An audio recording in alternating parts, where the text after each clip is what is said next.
오늘도 우리 주님께 묵상 기도하고 예배 드리도록 하겠습니다.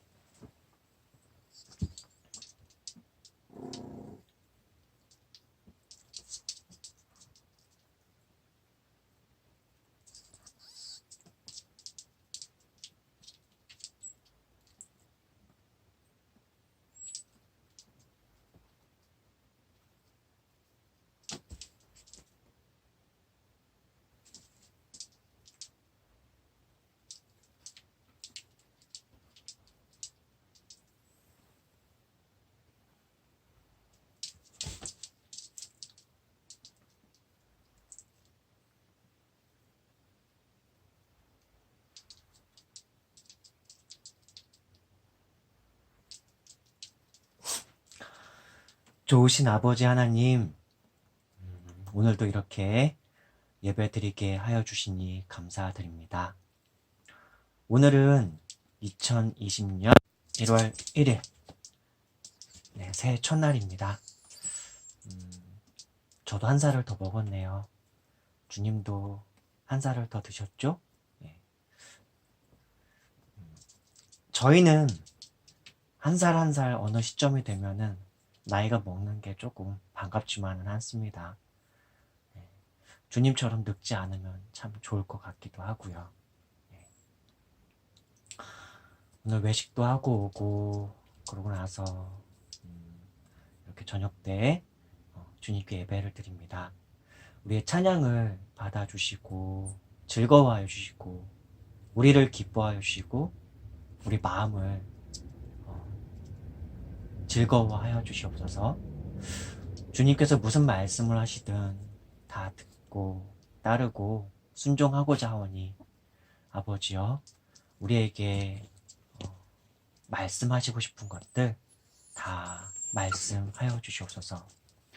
창세기 말씀으로 계속 묵상해 나가고 있습니다. 사실 신약 말씀도 읽고 싶고 묵상하고 싶은데 그것은 예배 시간이 아닌 시간에 또 신약 성경으로 읽고 묵상할 때에 또 깨닫게 하시고 들려주시고요. 꾸준히 계속 시간이 될 때마다 이렇게 예배를 드리며 창세기 말씀부터 배워가고 알아가며 그 가운데서도 또 우리에게 깨닫게 하시고 말씀하시고 가르쳐 주시며 진리와 성령으로 인도하시는 아버지를 만나가고 있습니다.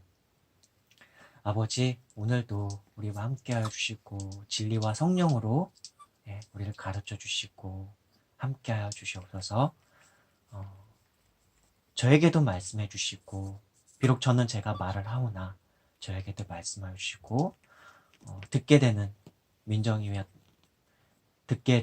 민정이에게도 가르쳐 주시옵고 또 이 영상을 시청하는 유튜브 시청자에게도 그들 각 개인이 처한 상황 속에서 깨달아야 될 것들을 들어야 할 것들을 알게 하여 주시옵소서. 감사드리오며 예수님의 이름으로 기도드렸습니다. 아멘. 아멘. 네, 오늘 우리에게 주시는 말씀은 창세기 20장부터죠? 네. 창세기 20장 1절부터 교독하도록 하겠습니다. 아브라함이 거기서 네게부 땅으로 옮겨가 가데스와 술 사이 그랄에 거류하며 그의 아내 사라를 자기 누이라 하였으므로 그랄 왕 아비멜렉이 사람을 보내어 사라를 데려갔더니 그 밤에 하나님이 아비멜렉에게 현몽하시고 그에게 이르시되 네가 데려간 이 여인으로 말미암아 네가 죽으리니 그는 남편이 있는 여자임이라. 아비멜렉이 그 여인을 가까이 하지 아니하였으므로 그가 대답하되 주여 주께서 의로운 백성도 멸하시나이까. 그가 나에게 이는 내 누이라고 하지 아니하였나이까. 그 여인도 그는 내 오랍이라 하였사오니 나는 온전한 마음과 깨끗한 손으로 이렇게 하였나이다. 하나님이 꿈에 또 그에게 이르시되 네가 온전한 마음으로 이렇게 한 줄을 나도 알았으므로 너를 막아 내게 범죄하지 아니하게 하였나니 여인에게 가까이 하지 못하게 함이 이 때문이니라. 이제 그 사람의 아내를 돌려보내라. 그는 선지자라. 그가 너를 위하여 기도하리니 네가 살려니와 네가 돌려보내지 아니하면 너와 너에게 속한 자가 다 반드시 죽을 줄 알지니라. 아비멜렉이 그날 아침에 일찍이 일어나 모든 종들을 불러 그 모든 일을 말하여 들려주니 그들이 심히 두려워하였더라. 아비멜렉이 아브라함을 불러서 그에게 이르되 네가 어찌하여 우리에게 이렇게 하느냐 내가 무슨 죄를 너에게 범하였기에 네가 나와 내 나라가 큰 죄에 빠질 뻔하게 하였느냐 네가 합당하지 아니한 일을 내게 행하였도다 하고 아비멜렉이 또 아브라함에게 이르되 네가 무슨 뜻으로 이렇게 하였느냐? 아브라함이 이르되 이곳에서는 하나님을 두려워함이 없으니 내 아내로 말미암아 사람들이 나를 죽일까 생각하였으며 또 그는 정말로 나의 이복 누이로서 내 아내가 되었음이니라. 하나님이 나를 내 아버지의 집을 떠나 두루 다니게 하실 때에 내가 아내에게 말하기를 이후로 우리의 가는 곳마다 그대는 나를 그대의 오라비라 하라. 이것이 그대가 내게 베풀 은혜라 하였었노라. 아비멜렉이 양과 소와 종들을 이끌어 아브라함에게 주고 그의 아내 사라도 그에게 돌려보내고 아브라함에게 이르되 내 땅이 너의 앞에 있으니 네가 보기에 좋은 대로 거주하라 하고 사라에게 이르되 내가 은 1,000개를 내 오라비에게 주어서 그것으로 너와 함께 한 여러 사람 앞에서 네 수치를 가리게 하였노니 네 일이 다 해결되었느니라. 아브라함이 하나님께 기도하매 하나님이 아비멜렉과 그의 아내와 여종을 치료하사 출산하게 하셨으니 여호와께서 이왕에 아브라함의 아내 사라의 일로 아비멜렉의 집이 모든 태를 닫으셨음이더라. 네, 이번 말씀 내용은 어떤 내용이었나요? 그 전에 아브라함이 애굽 땅에 갔을 때랑 똑같은 일이 벌어졌어요. 네, 예.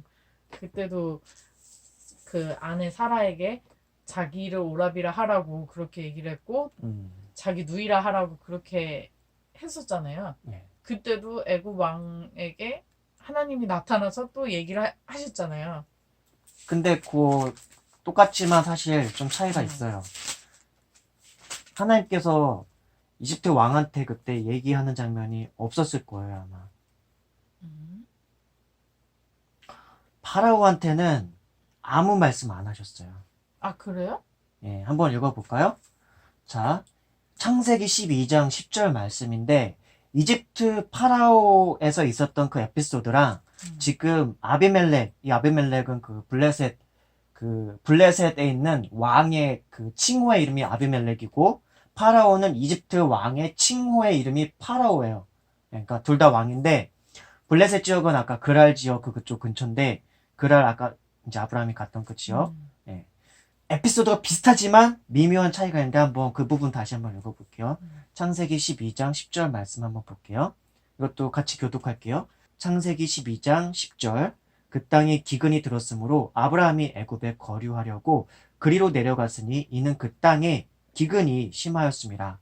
그가 애굽에 가까이 이르렀을 때에 그의 아내 사레에게 말하되 내가 알기에 그대는 아리따운 여인이라. 애굽 사람이 그대를 볼 때에 이르기를 이는 그의 아내라 하여 나는 죽이고 그대는 살리리니 원하건대 그대는 나의 누이라 하라. 그러면 내가 그대로 말미암아 안전하고 내 목숨이 그대로 말미암아 보존되리라 하리라. 하니라. 하니라.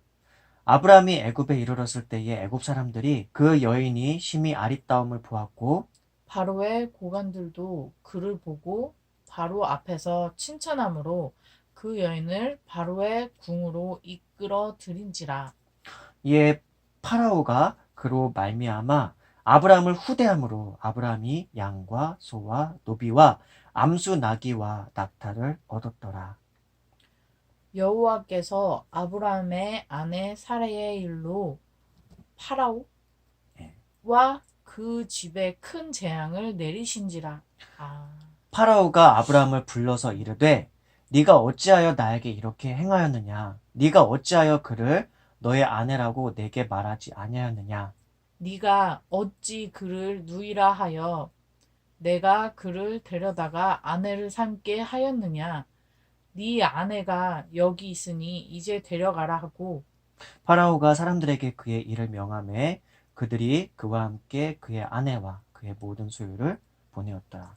미묘하게 되게 여러 부분에서 차이가 사실은 커요. 같은 거 같지만 그 아브라함이 누이라고 속인 것만 같지 사실은 그 다른 면면들은 다 달라요. 그러네요. 다 달라요. 다. 이때는 아예 재앙을 그냥 내려버리셨고, 예. 이때는 현몽하에 나타나셔서 꿈에 나타난 거예요. 아비멜렉에게. 얘기를 하셨네요. 그 예. 사실을. 그 차이가 있어요. 아비멜렉과 파라오 왕의 그 행실이나 이런 게 달랐을까요? 그랬을 거라고 추정하는 거예요. 그러니까 본문 내용으로 볼 때는 그렇게 추정이 좀 돼요. 저는. 예. 그래서 또 내용을 아까 얘기하다가 이제 또 그거 제가 짚어드렸고 예, 좀 차이가 좀 커요. 예. 그리고 나서 또 뭐 어떤 일들이 좀 있었죠? 같은 그 애굽에 갔을 때와 같은 현상도 이제 아브라함이 자기 아내 사라에게 누이라고 하라고 해서 네. 이제 그랄 왕 아비멜렉이 이제 데리고 갔죠. 사라를 데리고 갔는데 이제 아비멜렉에게 현몽하셔서 나타나서 여호와께서 얘기를 하셨어요. 그는 남편이 있는 자라고 얘기를 하면서 그 여인을 가까이 하면 너와 너희 나라를 다 그러니까 안 좋게 하시겠다고 말씀을 하셨어요. 그렇게 얘기를 해서 아비멜렉은 오히려 그거에 대해서 또 다시 말씀을 드리죠. 나는 이 사람이 누이라고 얘기를 들었기 때문에 데리고 왔다라고 얘기를 하고 그래서 자기는 깨끗한 뭐 마음으로 온전한 마음으로 깨끗한 손과 뭐 이렇게 해서 얘기를 했고 하나님께서는 다시 또 얘기를 하셨는데 아브라함이 선지자라고 얘기를 하셨던 것 같아요. 그래서 너를 위해서 기도를 할 것이니 돌려보내라. 사라를 이제 아브라함에게 돌려보내라 해서 이제 아비멜렉이 이제 아침에 일어나서 이제 종들을 다 불러가지고 집안 사람과 종들을 다 불러서 그 얘기를 했어요. 그 여호와께서 나타나셔가지고 뭐 사라를 돌려보내라 뭐 재앙이 있을 것이고 뭐 이런 얘기를 했다는 것을 자기 꿈 얘기를 다 했죠. 꿈 얘기를 다 했어요. 그런 다음에 이제 아브라함을 불러서 얘기를 했죠. 어찌해서 네가 이렇게 하였느냐라고 하면서 이제 사라를 왜 너의 누이라 했느냐 그랬더니 아브라함이 얘기를 했죠. 사실적으로는 맞다. 내 누이가 맞고 내 오라비가 맞다. 근데 우리는 하여튼 다른 나라로 옮기는 중이었나? 하여튼 뭐 이유로 우리는 뭐 나가게 되면 나는 오라비라 해야 되고 너는 누이라고 해야 된다라고 그렇게 얘기를 했었다 하면서 이제 아비멜렉이 아브라함에게 이제 사라를 돌려주면서 양과 소와 종들을 같이 줬어요. 그런 내용이었어요. 그리고 출산하게 해줬다는데 그게 그러니까 아비멜렉의 집안에 출산을 하게끔 해주셨다 여호와께서. 근데 원래는 그게 뭐 막혀 있었다고 그렇게 끝에 문장이 있었던 거. 사라의 일 때문에 하나님께서 아비멜렉과 그 가문의 그 어떤 출산이라던가 그런 부분들이 막히도록 해놨는데 아브라함이 기도해서 그게 다시 열리게 됐다. 그래요. 20장 말씀 이 부분에서 좀 인상 깊거나 뭔가 깨달아지거나 또 하나님에 대해서 새롭게 알게 된 부분이라던가 어떤 반성할 만한 부분들이 좀 있었나요? 어떤 부분들이? 그 부분이요. 어떤 부분? 여호와께서 아비멜렉에게 나타나셔서 음. 하나씩 다 설명을 해주셨잖아요. 음. 얘는 남편이 있는 자고 뭐 이러기 때문에 음. 네가 돌려보내지 않으면 큰 재앙이 있을 것이다. 그렇게 뭔가 음. 좀 얘기해주면서 타이르듯이 얘기한 게 애굽 왕 파라오랑 좀 다른 점이고, 그리고 다시 또 이제 아브라함을 불러서 그거를 또 이제 얘기를 하면서 뭐 했을 때 아브라함이 다시 또 그걸 또 설명을 하잖아요. 내 누이가 맞다 뭐 이런 설명하는 것도 그렇고, 그리고 하나님께서 그 사라가 그렇게 잡혀간 일로 아예 출산을 못하게끔 막으셨다. 그런 것도 좀 신기했고, 그러니까 뭔가 아브라함을 진짜로 정말 선지자로서 정말 인정을 해주셔서 정말 아브라함 주변에 있는 사람들을 다 보호하시고 뭔가 그런 걸 해주시는 것 같은데 좀 신기했어요. 그 부분이. 신기했다. 그럼 하나님은 어떤 분이다로 좀 느껴졌어요, 여기서도? 그럼 뭐 의로운 분이시기도 하고 뭔가 좀 선지자 같이 정말 올바로 그런 사람을 다 보호해 주시는, 그리고 약간 파라오랑 다르게 아비멜렉에게는 타이르듯이 얘기를 하셨잖아요. 그럼 거기서 그러니까 아까도 말씀드렸지만 뭔가 행실이 그렇게 나쁘진 않았고 이 사람은 이렇게 얘기를 했을 때 뭔가 그 사람이 생각을 해서 올바르게 행동할 것이다라는 걸 생각을 하셨던 것 같아요. 네. 그러니까 약간 뭐 다시 설명하면서 좀 말씀을 드릴게요. 네. 그럼 20장 1절부터 한번 살펴보도록 할게요. 창세기 20장 1절. 아브라함이 거기서 네게부 땅으로 옮겨가 가데스와 술 사이 그랄에 거류하며. 그 아브라함이 거기서 네게부 땅으로 옮겨갔는데 그 거기서는 어디예요? 거기가 그 마무리 상수리나무? 마물의 상수리나무. 네, 거기에서. 근데 그게 나중에는 헤브론이 되거든요. 헤브론으로 되는데 마물의 상수리나무라고 하는 그쪽에서 쭉 살다가 이 앞장의 내용이 소돔과 고모라에 대한 심판 내용이었잖아요. 19장에서. 그때 아브라함이 이제 후반부에서 어떻게 했었냐면은 소돔과 고모라가 침판받고 나서 그것을 막 뭐랄까요? 연기와 온기가 막 올라오는 것들을 이제 지켜봤다 그랬단 말이에요. 그것들을 멀찌감쳐서 봤다 그랬잖아요. 그러면 아브라함이 그것을 보면서 느꼈을 어떤 심정 같은 것들을 어느 정도는 생각할 수 있겠죠. 그리고 아브라함은 거기서 번성을 꽤 했었단 말이에요. 그러면 여기서 왜 아브라함은 굳이 마므레 상수리 나무 쪽에서 잘 번성하며 살고 있었는데 왜 네게부는 사막이거든요. 그 네게부 땅으로 옮겨갔고 다시 그리고 가데스와 술 사이에 그랄로 옮겨갔단 말이에요. 그랄은 또 저 해안가 쪽 지역에 제 지도를 보여드리면 여기가 마므레 상수리 나무예요. 여기가 그렇죠. 그리고 요 아래쪽 염해 요 아래쪽이 여기가 소돔과 고모라 그쪽 지역이고 그 이 마므레 여기에서 네게부는 이 아래쪽 부엘세바보다 더 아래쪽에 사막이라고 그랬죠. 근데 거기까지 갔다가 이렇게 내려가서 다시 그랄이 여기인 거예요. 근데 여기가 이쪽 지역인데 이 해안가 주변 지역이 블레셋 땅이 나중에 되거든요. 그래요. 거기로 간 거예요. 근데 왜 굳이 갔을까라는 생각해 볼 때 몇 가지 이유가 이제 생각나는 부분이 있는데 첫 번째는 소돔 땅과 그 고모라 지역 그쪽 지역이 이제 하나님의 심판으로 인해서 완전 폐허가 돼 버렸잖아요.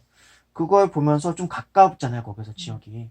그러니까 아무래도 그런 부분들에 대한 어떤 좀 멀리 좀 더 다른 지역으로 가고 싶어 하는 마음이 있지 않을까. 첫 번째. 그런 하나님의 심판했던 그 지역으로부터 약간 멀어지고자 하는 마음.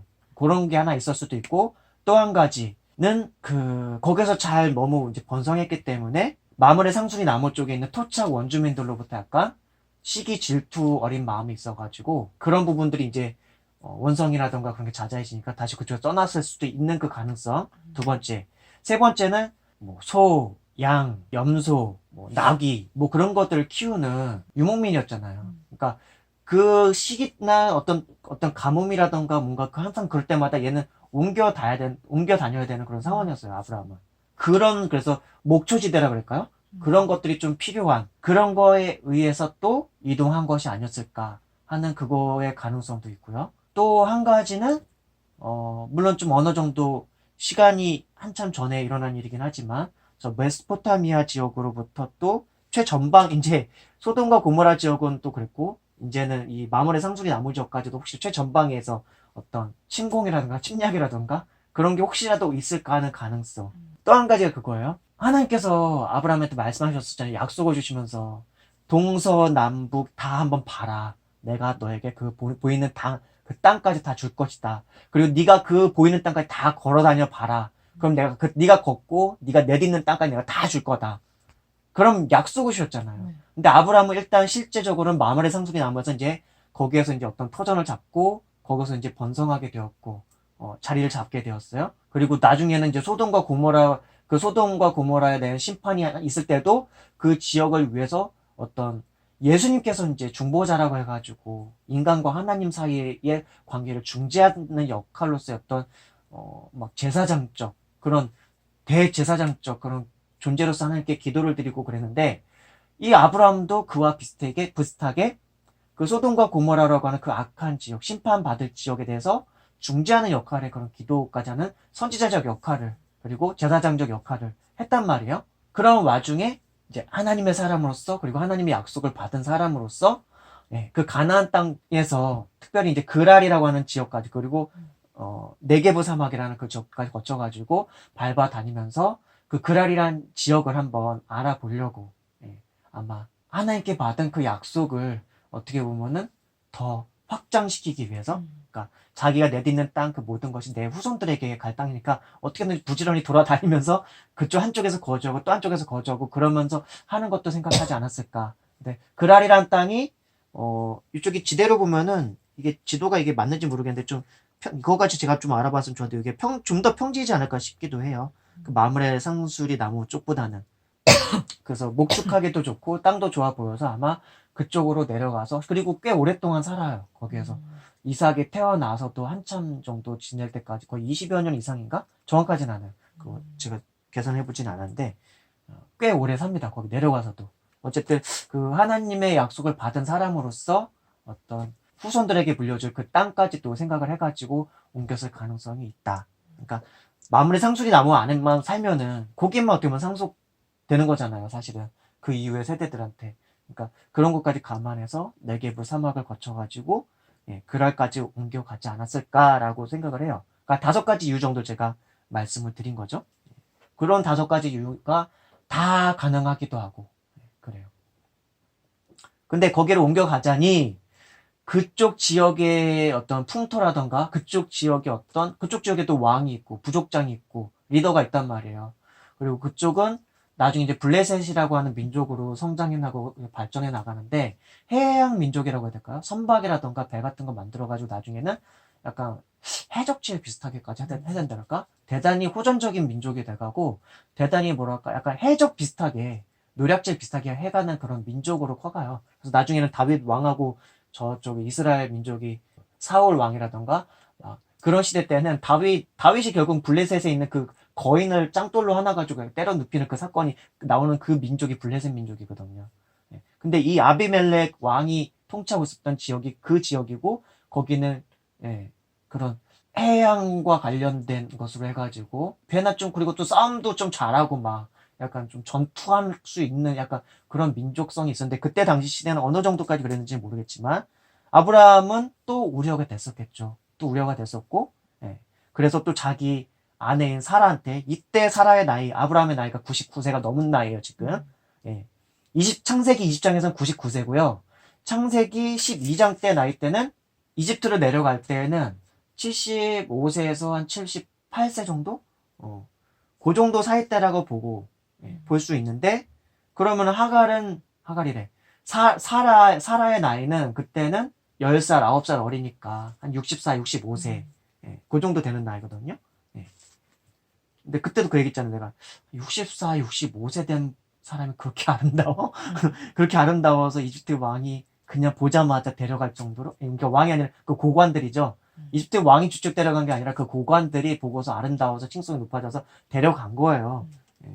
그랬던 것이고, 아비멜렉 이 그랄 지역으로 사라를 데려갈 때는, 사라와 함께 같이 이동할 때는 사라 나이가 대략 89세, 90세 정도, 9살 차인가 그러거든요.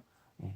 그러니까 이것도, 그러니까 내가 볼 땐 전 세계 인류사의 역사에 있어서 가장 최강통, 물론 맞다, 노아 이전 시대 때는 더 나이를 오래 살았으니까 뭐 한 99세대가 돼서 또 초절정 동안일 것 같긴 한데, 이 아브람 때만 가도 이제 연령대가 그렇게 막 장수하는 연령대는 아니거든. 아브람이 175세를 살고, 사라가 127세인가 그렇게 나이를 살아요.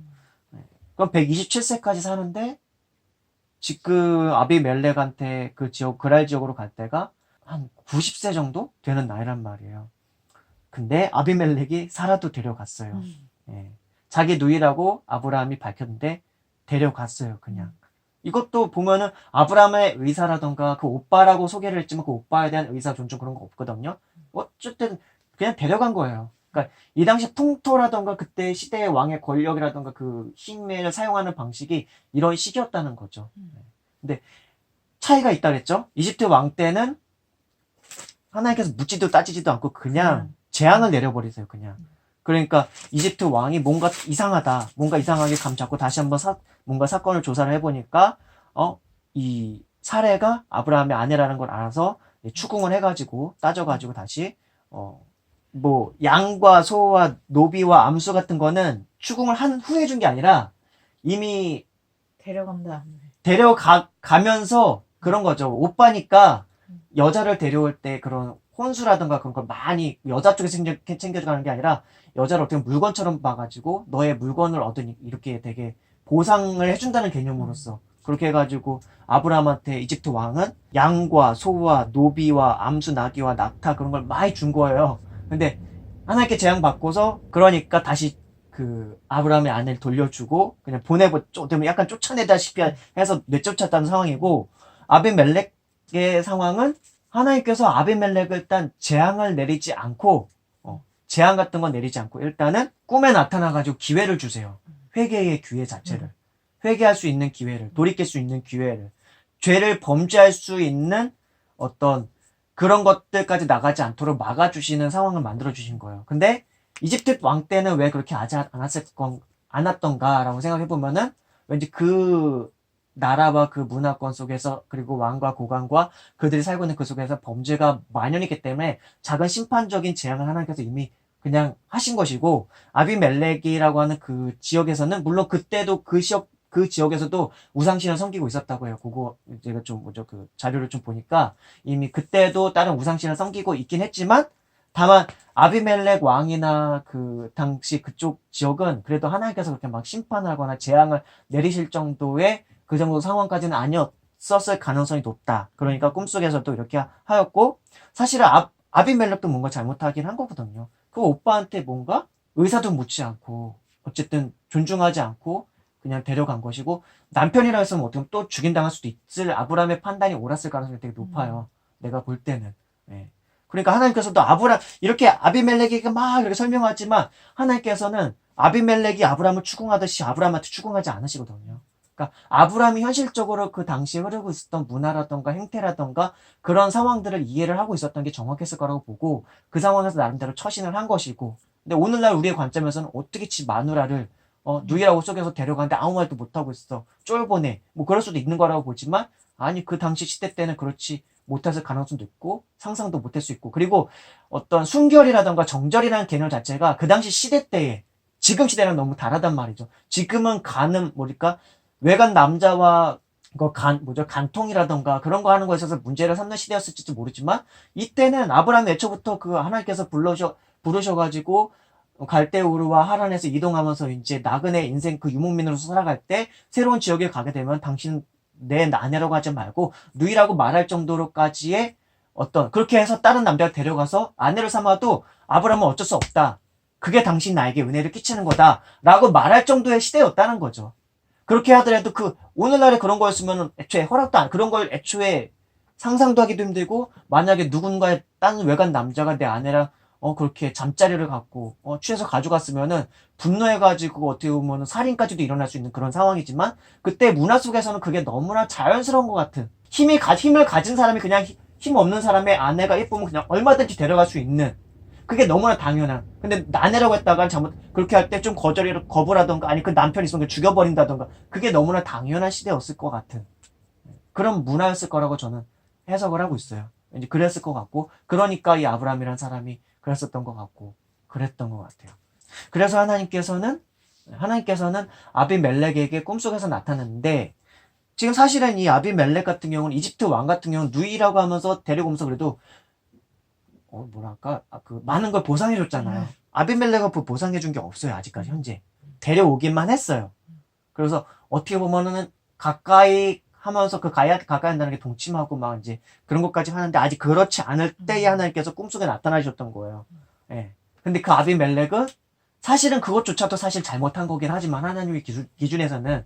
근데 당시 통용되던 사회 문화 속에서의 어떤 왕의 권력을 가진, 그로서는 너무나 당연한 것 같은 의식 속에서 자신의 문화 속에서 하나님께 항변하는 거죠. 아, 이거는 주님, 저는 몰랐습니다. 신이시여, 나는 몰랐습니다.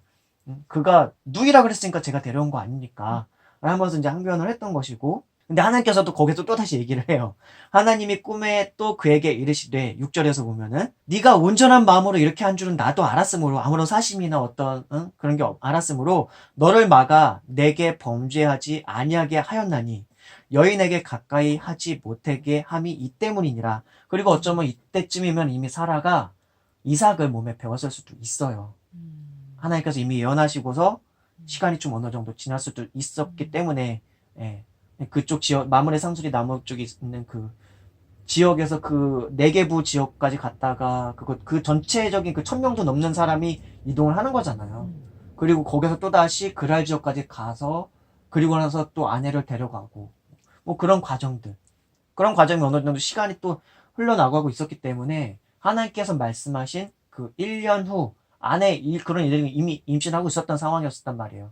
그러니까 하나님께서는 이삭을 분명히 아브라함의 씨와 사라 사이에서 준다고 했는데, 그래서 그 임신한 사라를 아비멜렉에 데려가 버렸으니까, 아비멜렉에서 그 왕 사이에서 또 애를 낳게 되면은 마치 그게 아비멜렉의 아들인 것처럼 돼버리는 거잖아요. 또 그러면 꼬여버리는 거죠. 족보도 꼬여버리고, 아브라함의 혈통과 그 사라 사이에서 태어날 개를 통해 가지고 하나님께서 먼 훗날 예수 그리스도에 이르기까지 이르는 하나님의 그 약속과 그 신실하신 그 구속사의 계획을 일구어 나가셔야 되는 것인데, 그게 어그러져 버리는 거거든요. 그러니까 근데도 하나님께서는 이제 아비멜렉이라고 하는 이 왕에게도 어떻게 보면 되게 친절하게 그걸 해명해서 알려주시고, 예, 그리고 이제 그 이유 중에 하나가 또, 이제 그 사람의 아내를 돌려보내라. 그는 선지자라. 그가 너를 위하여 기도하리니 네가 살려니와 네가 돌려보내지 아니하면 너와 너에게 속한 자가 다 반드시 죽을 줄 아느니라. 너 걔 안 보내면 너 죽어. 이거는 완전 거의 협박, 또 하나님께서 연약한 인간 왕에게 협박하는 건데, 이건 진짜 어마어마한 사건이죠, 사실은. 아브라함에 대해서 선지자라고 표현하셨어요, 처음으로. 창세기 전체에서 이 선지자라는 표현은 딱 한 번 나와요. 검색을 해보니까 창세기에서 이 선지자라고 딱 한글말로 쳤을 때 딱 선지자가 딱 한 번 나오더라고요. 선지자라는 건 하나님의 말씀을 영감을 받아가지고 깨달아서, 혹은 하나님께로부터 들어서 전하는 사람이에요. 대언하는 사람. 그게 선지자예요. 근데 다만 이 문맥 속에서 볼 때 아직 아브라함이 어떤 나중에 이제 구약 성경 쭉 읽어보다 보면은 뭐 사무엘 선지자라던가, 또 뭐 나단 선지자, 뭐 다윗 왕과 솔로몬 왕 때 활동했었던, 그리고 나중에 뭐 성경 선지서라고 대놓고 써져 있는 이사야 선지서, 뭐 예레미야 선지서, 에스겔 선지서, 뭐 그런 호세아 선지서, 그리고 다니엘까지 이르는, 그리고 그 외에도 12 작은 그 분량에 있는 소선지서들, 그런 선지서에서는 다 하나님 말씀 직접적으로 받아가지고 그 민족에게, 왕에게, 그 사람들한테 나가서 외치고 전하고 강론하고 설파하고 막 그런 일들을 하거든요. 그렇게 막 하나님의 말씀을 직접 받아서 대언을 하고, 하나님의 말씀을 깨달아서건, 시대를 깨달아서건, 민족 그 상황들을 잘 통찰력 있게 깨닫게 해주셔서 하나님께서 그 민족을 향해서 하나님의 마음을 대변하는 듯한 말씀을 하나님께로부터 받아서 그게 환상 중에 받기도 하고 꿈속에서 받기도 하고 실질적으로도 받기도 해서 예, 전하거든요. 근데 아브라함은 실제로 지금 살아가면서 어떤 민족이나 어떤 사람들한테 그걸 하는 경우는 없어요. 근데 하나님께서 선지자라고 표현하시거든요. 근데 이거는 이제 제가 보는 관점에서 그래서 그런 얘기 했어요. 하나님께서 동행하는 사람은 누구나 다 선지자라고. 그래서 그 앞장에 있었던 노아도 사실은 선지자인 것이고 아브라함도 선지자인 것이고 다만 그 하나님께서 대놓고서 이렇게 이게 말씀하시는 건 처음이다라는 것이죠. 아브라함은 이제 그래서 하나님께서 공식적으로 선지자인데 사실 그 이후에 나오는 이삭도 가만히 나중에 이제 아브라함의 아들 이삭이 태어나는데 이삭도 가만히 살펴보면 이삭도 선지자 역할을 물론 그 당시 시대의 사람들한테 뭐 하나님의 말씀을 강론하고 전하고 그 사람들한테 일깨우고 깨우치고 하나님의 말씀 대언하는 듯한 그런 건 하지는 않지만 하나님과 동행하는 사람으로서의 어떤 면모들을 그냥 일생을 통해서 가지고 있어요. 이삭도. 그리고 야곱도 중간중간에 하나님께서 이렇게 어떤 여러 가지 사건들을 통해서 야곱에게도 신앙을 주시는 사건을 주시고요. 예. 아브라함과 함께 하시면서 하나님께서 그 아브라함의 신앙을 계속 성숙시켜 가시잖아요.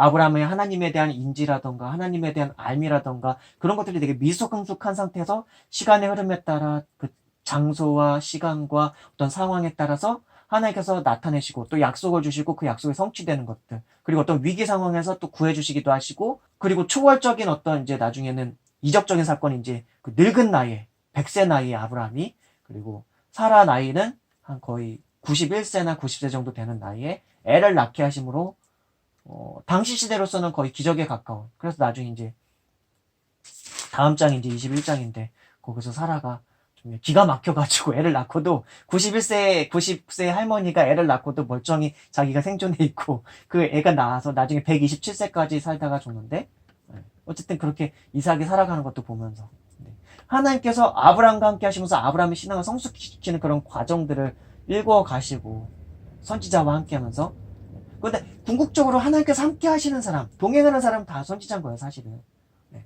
그리고 이삭과 함께하는 삶 가운데서 이삭도 신앙이 성숙하도록 하나님께서 함께 하시고 야곱의 경우도 마찬가지죠. 야곱 같은 경우도 인간적으로 지극히 인간적인 그러니까 지극히 모난 부분이 많은 거예요. 성품적으로 보면은 어떤 신앙의 선조에서의 모범스러운 신앙의 선조라기보다는 지극히 인간적인 연약함이라던가 또한 죄악까지도 같이 성품으로 가지고 있는 되게 현실적이고 어떤 속물 같은 근성까지도 되게 많이 가진 그런 사람이 야곱이라고 하는 인물인데 그런 사람도 궁극적에는 그 일생을 살아가면서 자기가 어떻게 살아왔는지를 반성케 하시고 자기가 행했던 과거의 삶이라던가 그런 것들이 어떠한지를 그 스스로 깨닫게 하시는 그 과정들을 허락하시고 그리고 하나님께서 또 천사라던가 또 여러 가지 어떤 환상 속의 환상과 같은 일들을 통해 가지고 그에게 하나님의 존재를 나타내시고 그의 삶 속에서 또 하나님께서 다른 사람과 비교할 수 없을 만큼 어떤 부라던가 번성이라던가 그런 것도 허락하시면서 야곱이 하나님을 알아가는 그 과정에 그렇게 함께 하시거든요.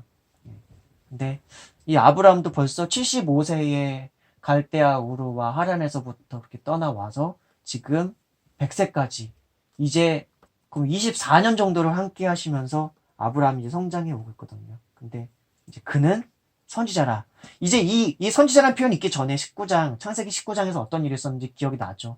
소돔과 고모라를 위해서 기도하던 되게 의로운 아브라함.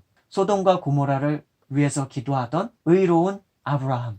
어떻게 보면 원수와도 같은 왕이 왼수 덩어리와도 같은 오만하고 교만하고 죄악한 그런 왕이 통치하고 있는 소돔과 고모라를 위해서 기도했던 아브라함. 그리고 죄악이 가득했었던 그 민족들이 가득했던 그런 사람들을 위해서도 기도했었던 아브라함. 여기서 그리스도 예수님의 어떤 면모가 좀 보여지는 거거든요. 그리스도 예수님의 성품을 닮은 듯한 면모가. 그쵸? 이제 하나님의 사람으로서의 성품이 어느덧 많이 갖춰진 듯한 아브라함이었던 것이죠. 그래서 그는 선지자라.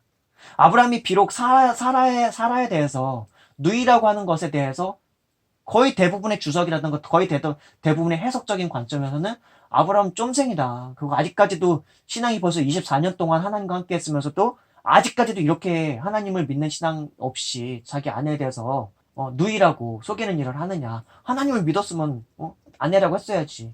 근데 그 시대적인 상황이 어땠는지를 알 수가 없는 거니까. 누이라고 했다가도 뺏어갔다가도 하나님께서 지켜주실 수 있는 것이고. 그러니까 이거 그 자체만 가지고는 뭔가 탓할 상황은 아니다. 하나님께서도 아브라함은 선지자다. 근데 그 선지자라는 표현 속에서는 내가 함께하는 사람이다. 하나님이 내가 함께하는 사람이다. 라고 이제 말씀해 주시는 것이죠.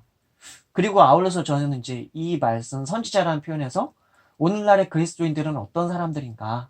오늘날의 그리스도인들은 어떤 사람들인가? 사도 베드로 같은 경우는 신약 성경에서 모든 그리스도인들은 만인 제사장적 존재라고 얘기하거든요. 만인 제사장적 존재. 네. 그리고 예수님께서는 자신을 믿는 자들에게, 자신에게 나아오는 자들에게, 자신을 의존하는 사람들에게 약속하신 것이 있었죠. 하나님의 영, 자신의 영, 진리를 깨닫게 하시는 영, 하나님의 깊은 것이라도 알게 하시는 영, 성령을 허락하신다고 하셨거든요. 성령이 우리한테 허락된다는 거, 성령이 우리와 함께 한다는 거, 그게 뭐예요? 네. 하나님이 우리와 늘 함께 하시는 거예요. 그래서 예수님의 이름 중에 하나가 뭐였죠? 우리 성탄 예배 때 우리가 나눴는데 임마누엘이었죠.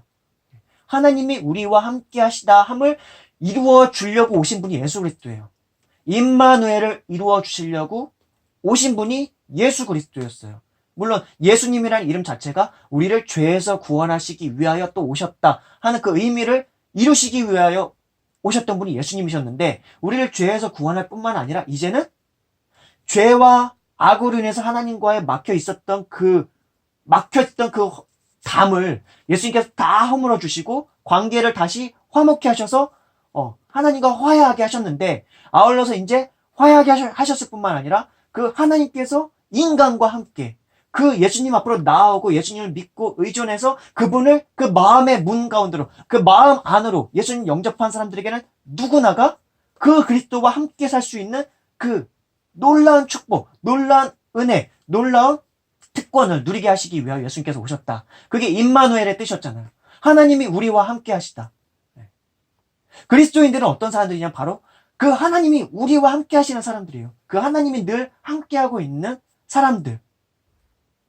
하나님이 함께 하시는 사람들, 그들이 다 선지자들이거든요. 그러니까 자신들이 얼마나 큰 특권과 사명과 그 선지자들은 또 하나님이 동행하시기 때문에 그 하나님 앞에 나아가서 예배하고 하나님의 말씀을 듣고 하나님께서 하시는 말씀을 들을 깨달아서 그 삶 속에서 하나님의 백성적 삶을 살고 하나님의 거룩한 삶을, 하나님의 거룩한 성품을 닮은 그 거룩한 삶을 살아내고, 이 시대가 어둡다면 그 어둡고 죄와 악이 가득하면 그 죄와 악과 그 어둠의 실체들을 깨달아서 그것들을 분별해서 그것들이 어떠한 것들이 어둠이고 어떠한 것들이 폐역이고 어떠한 것들이 죄악인지를 풀어 보여주는 역할을 하는 그 역할들, 빛으로 보여주는 역할들을 하는 사람들이 그리스도인들인 거예요. 그걸 함부로 또 그리고 뭐 강팍하게 혹은 폭력적인 방식으로 오만하고 교만한 식으로 막 표현하고 막 짓거리라는 그런 방식이 아니라, 그 존재 자체가 사랑의 존재이고 그 존재 자체가 지혜로운 존재이고 그 존재 자체가 의롭고 선하고, 그런 것들을 말로든 인격으로든 삶으로든 그 자기가 처해져 있는 영역 속에서 자기가 살고 있는 그 지위와 역할과 그 여러 가지 가정에서건 직장에서건 그 외에 여러 가지 사회 문화 저변 속에서 살아가 있는 그 속에서 자기가 할 수 있는 역할들을 온전히 하나님의 사람적 가치관으로서, 하나님의 사람적 세계관으로서 그 속에서 살아가면은 그것이 빛이 되고, 그 안에서의 어떤 사람들과, 세속의 사람들과 회의를 하건 토의를 하건 토론을 하건 뭔가 일을 추진을 해나가다 거기서 뭔가 선한 역할과 선한 영향력을 미칠 수 있다 이거죠.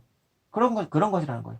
그런 의미 속에서 얼마든지 대놓고 막 구약의 선지자들처럼 막 피토해가면서 혹은 죽음을 각오해서 그렇게 막 광장에서 막 외치듯이 그런 것만 웅변적 그런 설교나 웅변적 강론이라던가 웅변적인 막 연설만 하는 걸 통해서 선지자 역할을 하는 것이 아니라, 우리의 존재 자체, 우리의 인격을 통해서, 우리의 말을 통해서, 우리의 성품을 통해 가지고 사람들과 관계 속에서, 직장에서 직위를 통해서, 그 직장이 공무원이 됐던 아니면 기업인이 됐던 혹은 직장인이 되었던 비정규직 노동자가 되었던 정규직 노동자가 되었던 교육자가 되었던 과학기술자가 되었던 의사가 되었던 약사가 되었던 어떤 것이든지 간에 그리스도인으로서 그런 그 많은 직군들 속에서 하나님과 함께하는 사람으로서의 그 삶을 살고 있다면, 그 사람은 그 안에서 분명히 선한 영향력과 선한 뭔가를 해나갈 것이다 한다는 것이죠. 하나님께서 함께 하시는 사람이니까. 그리고 내가 하나님과 함께하는 사람이니까. 하나님이 우리와 함께하는 사람이고 내가 하나님과 함께하는 사람이기 때문에 나는 선지자고 나는 제사장이고 그리스도인은 모든 사람들이, 그래서 저희가 세상을 위해서 기도하고 가까이 만나는 사람들을 위해서 기도하고 마음으로 지나가면서도 인연이 된 사람들을 위해서, 그 사람들을 위해서 마음으로 하나님 주님 저분과 함께 해주시면서 저분에게 은혜를 내려주시고 저분의 삶 가운데 하나님의 구원을 허락하여 주시고 저 사람의 삶 가운데서 하나님의 영광을 드러내 주시옵소서. 저 사람에게 하나님을 아는 지식을 허락하여 주시고 저 사람이 하나님을 알아서 저에게도 허락하신 그 구원을 저 사람에게도 허락하여 주시옵소서. 잠깐 길 가다가 그 폐지 짚는 노인, 내가 뭐 도와줄 수 있는 건 없지만 잠깐이라도 그분을 한 1분이라도 기도 걸어가면서도 저분을 하나님 기억하여 주시고 저분이 많이 힘드실 텐데, 그렇게 막 여러 가지가 또 기도할 수도 있고 우리는 그렇게 살 수가 있어요. 인연이 되는 모든 사람들에게 위해서. 그러니까 아브라함만 선지자가 아니고 아브라함만 그런 사람이 아니라는 것이죠. 그래서 오늘날의 모든 크리스찬들은 하나님께서 함께 하시는 사람들이다. 선지자와 같은 사람들이다. 그렇다고 해서 우리가 어느 사람들한테 막 내가 선지자니까 너 내 말 들어 막 그런 의미가 아니에요. 그런 의미가 아니라 하나님께서 늘 함께 하시는 사람이다. 임마누엘의 그 예수님께서 우리와 늘 함께 하신다 하셨고 그 함께 하시는 사람이다 라는 그 어떤 특별한 그 자존감을 가지라는 얘기죠. 자존감. 그리고 당당함을 가지라는 얘기죠. 그리고 그것은 겸손한 당당함이면 좋겠다, 우리는. 많은 우리들이 너무 어떤 특별한 하나님의 은혜를 받은 사람이라는 걸 강조해가지고 그냥 당당하기만 한 경우가 많아요. 근데 우리는 좀 더 좀 겸손한 당당함을, 그리고 자존감이 있는 당당함을, 당당함 자체가 어쨌든 겸손한 자존감이 동반된 그런 사람들이었으면 좋겠다라는 것이죠. 그래서 이제 그 사람의 아내를 돌려보내라. 그는 선지자라. 그가 너를 위하여 기도하리니 네가 살려니와 네가 돌려보내지 아니하면 너와 너에게 속한 자가 다 반드시 죽을 줄 알지니라. 근데 이 선지자가 아비멜렉 왕을 위해서 기도한다는 거거든요. 아브라함이. 그럼 그가 기도하면 넌 살려니와 네가 돌려보내지 아니하면 너에게 속한 자가 다 반드시 죽을 줄 아느니라. 선지자라고 표현하시면서 기도에 대해서도 말씀하셨거든요. 물론 어떤 신학적인 의미에서 그리고 대제사장적 지위에서 인간과 하나님을 중재하는 역할은 신학적으로는 많은 경우 우리 그리스도 예수님밖에는 인간의 죄 문제를 해결할 수 있는 존재가 없다라고 이렇게 정리가 돼 있어요. 그렇지만 또한 예수님께서는 우리에게 기도하라고 하셨고 많은 부분 예수님께서 주기도문을 가르쳐주신 그 방식대로 그 안에 있는 깊은 의미가 있거든요. 하나님의 뜻이 하늘에서 이루어진 것처럼 그리고 하나님의 나라가 이곳에 이루어지기를 위해서 기도하라고 하셨거든요. 그래서 예수님께서는 주기도문으로도 우리에게 기도를 가르쳐 주셨고 기도할 수 있는 것이 너무나 큰 특권이라는 것을 가르쳐 주셨죠. 기도는 하나님께 구하는 것이기도 했지만 소통이라고도 했죠. 하나님과 교제의 기도 하다 그랬죠. 그렇지만 또 아울러서 그 기도는 진짜로 무언가를 하나님께 구할 수 있는 것이에요. 근데 그 무언가를 구할 수 있는 특권은 되게 많은, 전반적인 많은 것들을 다 구할 수 있는 것이거든요. 하늘과 땅의 모든 권세를 그리스도 예수님께서 받으셨다고 하셨고 세상 끝날까지 우리와 함께 하신다 하셨고 너희는 찾으라 구하라 두드리라고 하셨고 구하라 찾으라 두드리라 라고 하셨어요. 예수님께서는 너희는 먼저 그 나라와 그 의를 구하라 그렇게 말씀하셨거든요. 그러니까 우리는 하나님께 기도할 수 있어요. 그리고 그 기도는 땅에 떨어지는 그런 기도가 아니라 하나님께 드려지는 기도고 그렇다는 것이죠. 그렇습니다. 아브라함을 선지자라고 하셨는데 우리는 어떻게 보면 그 선지자 아브라함이 받았던 그 복보다 더 큰 복을 우리가 또한 받았거든요. 그게 뭐예요?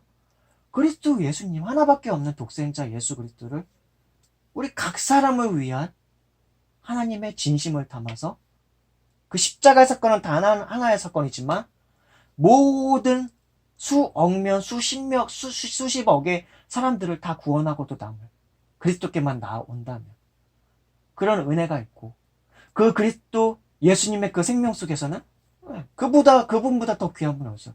그 자신을 내어주시기까지 우리를 사랑하시는 그 하나님의 사랑이 그리스도 예수님을 통해서 나타난 것인데 그보다 더 큰 은혜가 어디 있어요? 그보다 더 큰 복이 어디 있어요? 근데 그런 사랑을 받은 사람이고 그런 은혜를 받은 사람이고 그런 구원을 받은 사람이에요, 우리가.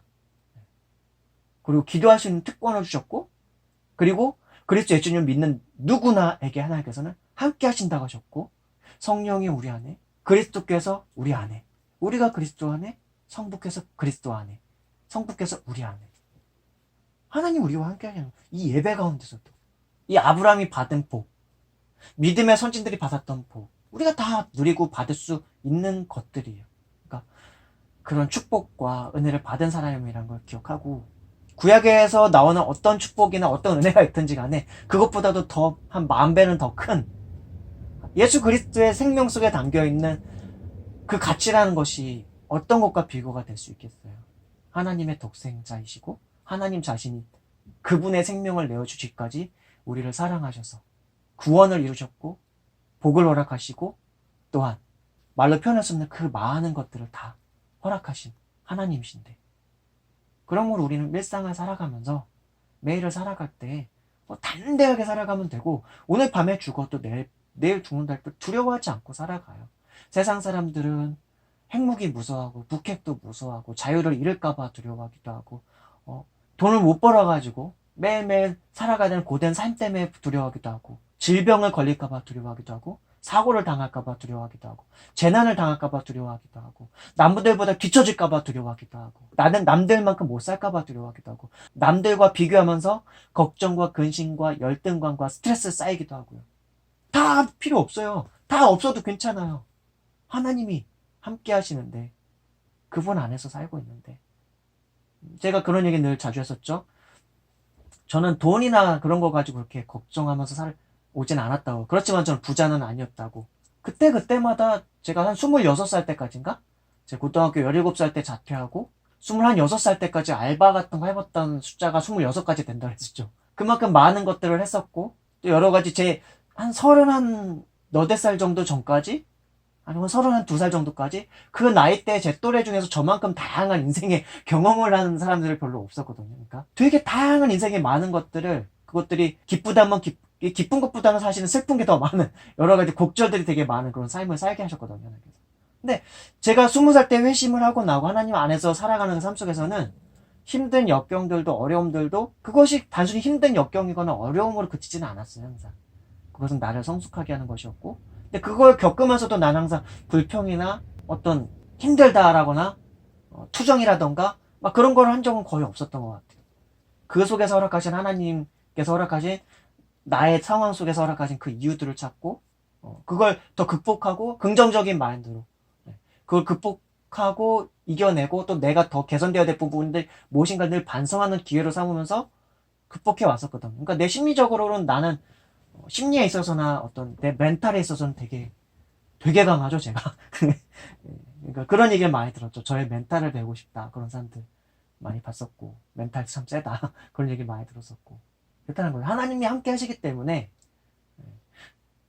다른 어떤 것들도 사실은 저한테 그렇게 큰 문제가 되지 않았어요. 그래서 환경 같은 거는 우리의 삶에 있어서 진짜 그렇게 크게 문제가 되지 않는다. 네, 그래서 제가 우리 마늘님하고 늘 얘기하는 것 중에 하나가 이제 마늘님의 직장 생활이라던가 그런 부분들이 어려워졌을 때 제가 늘 말씀드렸던 것 중에 하나가 최악을 가정한다면 최악에서 살아가고 있는 사람들의 삶을 우리가 만약 살고 있는 상황이라고 한다면 그때 지금 우리가 처져 있는 이 상황은 너무나 감사할 거리가 너무나 많은 상황이다. 그러면서 항상 제가 우리 마늘님의 멘탈이라던가 심리라던가 마음들을 많이 제가 붙잡아 드려졌죠. 그리고 나서 사실은 그렇게 생각하니까 마음이 그렇게 또 편할 수가 없어지게 되고요. 근데 신기하게 그렇게 멘탈 잡고 날 때쯤이면 신기하게 새로운 직장을 또 허락해 주셨죠. 그리고 그 직장들은 항상 마늘님의 수준보다 딱 반레벨 정도만 높은. 그래서 마늘님이 얼마든지 마늘님에게 어떻게 보면 최상의 직장일 것 같은.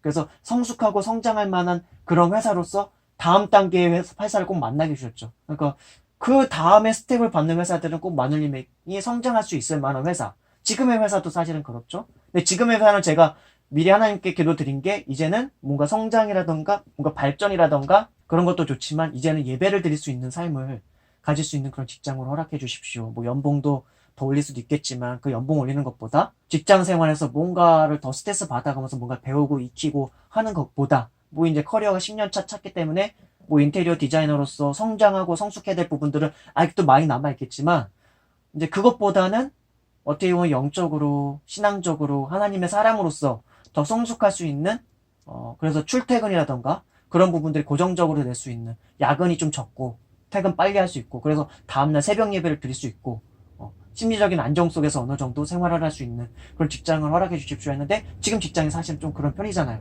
언제 또 어떤 일이 나서 우리는 해고를 당한다던가 아니면 상황이 악화가 돼가지고 권고사직을 받아야 될 수도 있고 회사의 상황이 어려워져서 뭐 여러 가지 사업이 잘 안 돼가지고 뭐 그 회사를 또 끝내고 또 다른 회사 옮겨질지도 몰라요. 그러나 그것에 대한 대응책도 우리는 다 준비가 돼 있죠.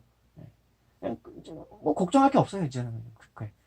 다만 나중에 이제 한 50세가 됐을 때는 인테리어 이걸 디자이너로서 과연 직장인으로서 살아갈 수 있을 것인가 그런 부분에 대한 염려되는 부분이 없지 않아 있지만 저는 걱정 없어요. 그런 부분들에 대해서도 하나님께서 그때가 되면 또 그때의 길을 열어주실 거라고 저는 알기 때문에 그런 부분에 대한 걱정들도 없고 그러니까 하나님이 늘 함께 하신다는 그 믿음 그리고 좀 뭐 단순한 노동으로도 얼마든지 사람들이 좀 하기 싫어하는 일을 우리가 하면은 돈은 적게 받을 수 있고 나이가 들었으니까 뭐 고임금은 아닐 거 아니에요. 그러니까 어떤 일이든지 할 마인드만 있고 의지만 있으면 어느 때든지 걱정 없다. 상관이 없다. 근데 바라기는 그 시간까지 내가 사용하고 쓰고 있는 어떤 공부라던가 그리고 달란트라던가 그리고 재능이라던가 그리고 지식이라던가 그런 것들이 그 나이가 들어서 선용될 수 있었으면 선하게 사용될 수 있었으면 하고 하나님께 바라는 것이죠. 기껏 열심히 최선을 다해서 살았는데 노인 때가 돼가지고는 아무것도 쓸 데가 없이 나에게 주셨던 여러 가지 은사, 달란트, 재능 그리고 지식 여러 가지 유용한 많은 것들이 사용되지 못하고 그냥 일만 하면서 죽어간다. 그러면 그때는 하나님 앞에 한번 살짝 투정을 한번 부려보도록 할게요. 제가 혹시라도 그때 만약에 하나님께서 그렇게 이 길을 인도하신다면 근데 제가 알고 있는 하나님은 그때 돼서 또 나를 또 선용하실 하나님이실 거라고 믿기 때문에 아무런 걱정 없고 그렇게 되더라도 그런 상황에서 또 감사하고 만약에 그렇게 된다면 그만한 이유가 있으신 거라고 저는 신뢰를 하니까요. 그렇다는 것이죠. 그래서 구약 성경을 읽을 때는 늘 그런 부분들을 좀 생각하시면 좋아요. 구약에 있는 그 믿음의 사람과 하나님이 함께 하시는데 그 하나님은 어떤 분이셨는가 라는 걸 좀 생각해 보고 그리고 그 믿음의 사람에게 허락된 하나님의 은혜라던가 하나님께 함께 하심 속에 담겨있는 어떤 좋은 의미 그런 것들이 신약에서 그리스도 예수님을 통해서 살아가고 있는 나와는 어떤 관계가 있고 그분은 신실하시고 좋으신 하나님이신데 어떻게 나에게 또 함께 하실 수 있는가들을 돌아보면은 구약 성경을 읽으면서도 하나님을 더 깊이 알아가면서 동시에 지금의 그리스도 예수님과 함께하는 나와도 함께 하신 그 하나님의 어떤 함께 하심의 그 의미에 대해서도 더 깊고 풍성하게 이해할 수 있다는 것이죠.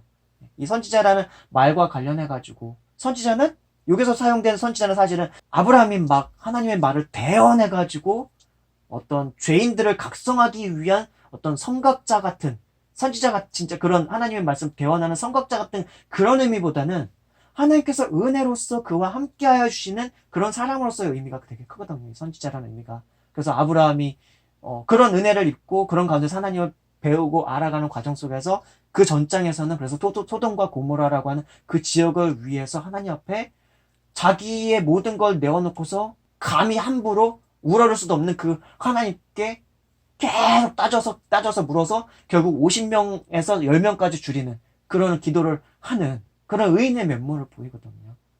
하나님은 근데 아브라함이 그렇게 하신다고 해서 아니 니까지 이렇게 감히 이런 게 아니라 아브라함아 네가 그렇게 기도한 게 난 참 좋다 하는 그런 태도로 하나님께서 아브라함을 대하세요. 그게 이거는 하나님께서 지엄하시고 높으셔서 아브라함 그렇게 할 때 막 그 아브라함이 또 자꾸만 귀찮게 이럴 거야 막 그런 느낌이 아니라 네가 그 정도로까지 나 하나님과 같은 그런 마음에 이르기까지 하나님께서도 사실 용서하시고 싶으시고 긍휼히 여기 싶으시고 심판은 가급적이시면 안 하고 싶을 텐데 그 죄악이 더 이상 심판하지 않으면 안 될 정도로까지 상태에 이르니까 하나님께서 심판하시고 재앙을 내리시고 하신단 말이에요.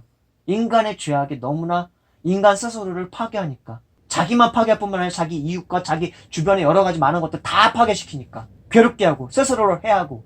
거기선 차라리 벌을 하는 것밖에는 답이 없을 상황이니까. 공의로우신 하나님께서, 선하신 하나님께서 당연히 그렇게 그런 심정으로 하시는 것이죠. 그렇다는 거죠. 이제 그 사람의 아내를 돌려보내라. 그는 선지자라. 그가 너를 위하여 기도하리니. 그런데 나중에 이후에 보면은 아브라함한테, 야 아브라함아, 아비멜렉을 위해서 좀 기도 좀 해. 내가 아비멜렉한테 얘기했어. 네가 아비멜렉을 위해서 기도할 거라고. 그러니까 너 기도해. 그렇게 해서 아브라함이 기도하지 않거든요. 아브라함의 자발적 의지로 아비멜렉을 위해서 기도해요. 이건 꿈속에서 하나님께서 아비멜렉에게 했던 말이에요. 하나님께서 아브라함에게 또 아비멜렉을 위해서 기도하라고 안 한단 말이에요. 아브라함은 자신에 있는 어떤 선한 의지로 하나님께 아비멜렉을 위해서 또한 기도합니다. 근데 그때에서야 하나님께서 아비멜렉과 그쪽의 일가에게 다시 자손이 있게 하는 그 은혜를 또한 허락하여 주시죠. 막았다가 열었다가. 이제 그 사람의 아내를 돌려보내라. 그는 선지자라. 그가 너를 위하여 기도하리니 네가 살려니와 네가 돌려보내지 아니하면 너와 너에게 속한 자가 다 반드시 죽을 줄 알지니라. 그래서 이제 그 꿈을 깨고 난 다음에 아비멜렉은 얼마나 심쿵덩쿵, 심장이 벌컥벌컥, 심장이 벌러덩벌러덩 거린다 그래야 되나? 그랬을 거 아니에요, 이게. 뭔 꿈이 이래.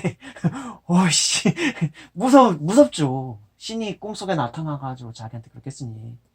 아비멜렉이 그날 아침에 일찍 일어나 모든 종들을 불러 그 모든 일들을 말하여 들려주니, 신하들이야 사실 종들인데, 들려주니 그들이 심히 두려워하였더라. 아비멜렉이 아브라함을 불러서 그에게 이르되 네가 어찌하여 우리에게 이렇게 하느냐? 내가 무슨 죄를 너에게 범하였기에 네가 나와 내 나라가 큰 죄에 빠질 뻔하게 하였느냐? 네가 합당하지 아니한 일을 내게 행하였도다. 이게 만약 일반적인 사람의 아내를 자기가 데려왔고 일반적인 남자의 누이를 데려왔다면 자기가 이렇게 말하진 않았을 거예요. 근데 하나님과 함께하는 사람에게 자기가 범죄할 뻔하였기 때문에 신과 함께하는 사람에게 범죄할 뻔했다는 것을 말하고 있기 때문에 이렇게까지 얘기하고 있는 것이거든요. 근데 오늘날 크리스찬들이 좀 이런 자각성을 가졌으면 좋겠어요. 우린 신이 함께 하시는 사람이에요. 신과 함께하는 사람이에요. 신이 우리와 함께하고 우리가 신과 함께하는 사람이에요. 그렇다면 우리의 말과 행동과 여러 가지 있어서 신의 사람다움. 그러나 그걸 나는 신이 함께하는 사람이 입으로 떠벌리면서 그러라는 얘기가 아니에요. 하나님의 임재 속에서 산다는 것은 예수님께서 가르쳐 주셨듯이 마음의 골방 속에 하나님 꽁꽁 숨겨놓고 어떻게 보면 그분의 인식 속에서 내가 살고 있고 가장 은밀한 중에 계시는 그분께 나의 의식과 생각이 다 몰두가 된 상태에서 살아가는 걸 의미해요. 많은 사람들에게 나는 하나님이 함께 하시는 사람이야. 나 좀 알아줘. 그렇게 사람들한테 알아달라고 하는 게 아니라 나는 하나님께서 함께 하시는 사람이라는 걸 내 믿음을 가지고 내 안에서 깊은 곳에서 함께 하시는 그분께 나를 시선과 내 인식과 내 의식을 다 모아서 그분의 인식 속에서 살아가는 것. 그분과 나와의 아주 깊고도 내밀한 그 교제와 소통 속에서 살아가는 것.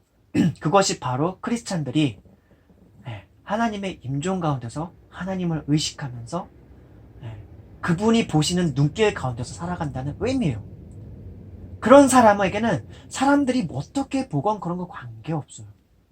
은밀한 중에 보시는 그분을 내 의식과 마음이 늘 인식하면서 살아가고 있기 때문에 그분이 보시기에 좋은 것, 그분이 보시기에 선하다 여기는 것들이 내 마음을 차지해요.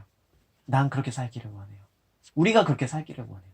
그런 사람은 겸손을 바탕으로 한 성품과 온유함을 바탕으로 한 성품, 그리고 거기에 지혜가 부족하다면 지혜를 하나님께 구하면서 어떻게 하는 것이 현명한 것일까요? 그리고 타인을 해하는 방식의 지혜나 타인을 해하는 방식의 타인에게 상처를 끼치는 방식의 말과 행동을 조심하려고 노력을 할 것이고요.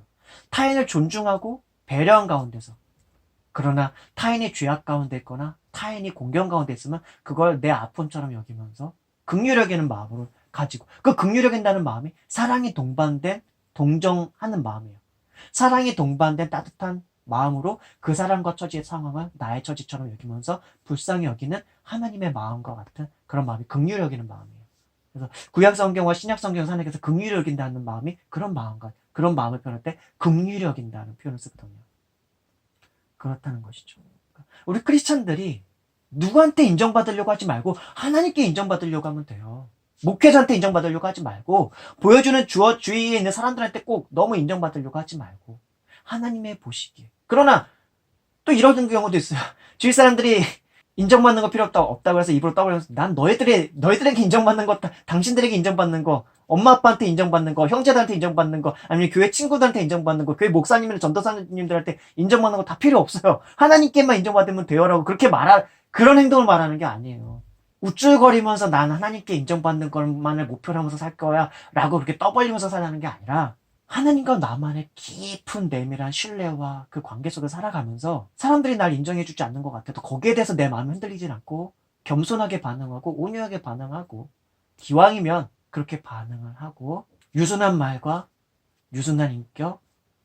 그러나 불의하거나 부당한 어떤 현상들을 공동체라던가 조직이라던가 회사라던가 아니면 나라 가운데 일에서라던가 아니면 내가 접하고 있는 어떤 공공의 일관에서 일어나고 있다면 공공의 어떤 규칙이라던가 합리적이고 타당한 어떤 그것들을 개선할 수 있는 사항에 대해서 고민을 하면서 겸손한 당당함으로 그런 것들을 개선해 나갈 수 있다면 말을 통해서 의견을 통해서 어떤 권리 구제의 어떤 법적인 형식을 요해서건 여러 가지 방식을 통해 가지고 절차와 방식을 통해서 절차와 방식이 없다면 그 절차와 방식을 만들어낼 수 있는 공정한 여론 형성가 필요하겠죠.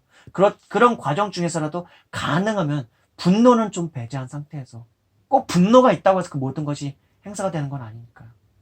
다만 그런 경우가 있어. 세상에서 오만하고 교만하고 말과 행실에 있어서도 오만함과 교만함을 동반한 그런 사람들이 있어요. 때로는. 그런 사람에게 유하게 온유하게 몇 번 대답을 했지만 혹은 유하게 온유하게 뭔가를 응대했지만 그 사람이 오히려 더 얕잡아 보고 그런 걸 얘기할 때 제가 강한 사람에게 더 강하게 그런 걸 표현하기도 하거든요. 오만한 사람에게 더 이상의 나는 관용을 베풀지 않는다. 그러니까 제가 어떤 제 유순함이라던가 유순한 대답이라던가 어떤 때로는 언성을 높이는 케이스가 있다면 그 사람이 오만하거나 교만한 그런 케이스예요. 그걸 가지고 더 성을 내고 그런 경우에는 그것에 대해서 제가 함부로 그냥 그걸 수용해 주지는 않아요. 그땐 단호하게 아주 그냥 더 강하게 때로는 나갈 때도 있는데 근데 그것이 꼭 옳은 방법일까? 그것이 해결책을 낼 수 없는 상황이라면 차라리 그냥 그 순간은 그냥 모면하고 애초에 그 상황의 솔루션이라던가 해결이 날 수 없는 상황이라면 그냥 그 시간을 그냥 일단 그 사람은 어떤 말로도 어떤 걸로도 답 안 나오는 사람들도 있거든요. 세상 속에서 만나는 케이스 중에는 그 순간에 그 자체적으로 해결되지 않는 상황들이 있어요. 그럴 때는 그냥 침묵으로 그냥 그 사람을 때로는 그냥 방관하고 그냥 그 상황 모면한 다음에 나중에 더 지혜롭게 뭔가를 해나갈 수 있는 방법을 구할 수도 있다. 근데 맥락은 그거죠. 우리 크리스찬들이 신의 백성이라는 그리고 신의 자녀라는 신께서 함께 하시는 하나님의 사람이라는 그런 자긍심을 좀 갖고 그러나 그것이 교만함이나 오만함과 같은 잘못된 방식의 인격을 갖는 방식은 아니라 겸손한 자존감과 그런 겸손한 자존감을 동반한 당당함과 지혜로움을 가지고 살았으면 좋겠다라는 것이죠. 누구도 흔들 수 없는 깊고 따뜻한 사랑이 가득한 그런 자존감. 누구도 흔들 수 없는 하나님과 함께하는 사람의 자존감은 사실은 그런 거예요. 그런 거예요. 누구에게도 흔들릴 수 없고 누구도 흔들 수 없고 때로는 내가 막 어떤 게 할 때 남 탓도 필요 없는 거예요. 그럼 아니 내 인격이 부족한 거죠. 그러니까 저 같은 경우도 종종 어떤 케이스에서 언성을 높인 게 정당한 언성을 높인 것이구나 때로는 어떤 정당한 화를 내고 나서도 전 반성을 되게 많이 하거든요. 아, 내가 아직 멀었다. 다른 방법도 있었을 텐데 혹은 어떤 다른 표현도 있었을 텐데 내가 여기서 더 어떻게 보면 아직 덜 여물었기 때문에 덜 성숙했기 때문에 이랬구나. 내가 아직 좀 더 유순함이라던가 온유함이라던가 지혜가 부족하구나. 그때는 저 스스로를 되게 많이 혼을 내요. 그리고 반성 많이 하고 자책도 좀 많이 하고 그런 때가 꽤 있었죠. 20대가 진짜 그런 게 되게 많았고요. 제가. 그러니까 나 스스로를 과도하게 반성하는 경우가 20대 때 진짜 많았고 그랬었죠. 아무튼 그렇습니다. 자, 20장 10절 말씀. 아비멜렉이 또 아브라함에게 이르되 네가 무슨 뜻으로 이렇게 하였느냐. 이때 이제 아브라함이 설명하는 거죠. 11절. 아브라함이 이르되 이곳에서는 하나님을 두려워함이 없으니 내 아내로 말미암아 사람들이 나를 죽일까 생각하였으며. 그러니까 아브라함의 정당한 어떤 행동이었다고 봐요, 저는.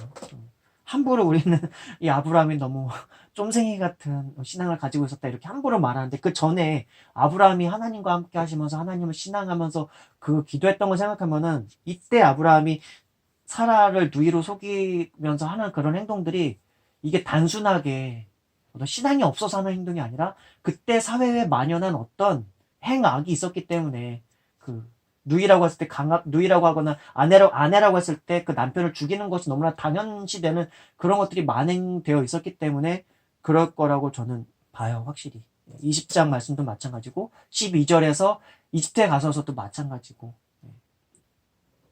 또 설명이 나오죠. 그래서 아브라함이 이르되 이곳에서는 하나님을 두려워함이 없으니 내 아내로 말미암아 사람들이 나를 죽일까 생각하였으며. 실제로 이 그랄 왕 아비멜렉이 통치하고 있었던 이 지역에 있는 사람들은 다른 신을 믿고 있었어요. 다른 우상신을 만들어서 섬기고 있었고, 또 그는 정말로 나의 이복 누이로서, 그 사라는 진짜로 나의 이복 누이로서 내 아내가 되었습니다.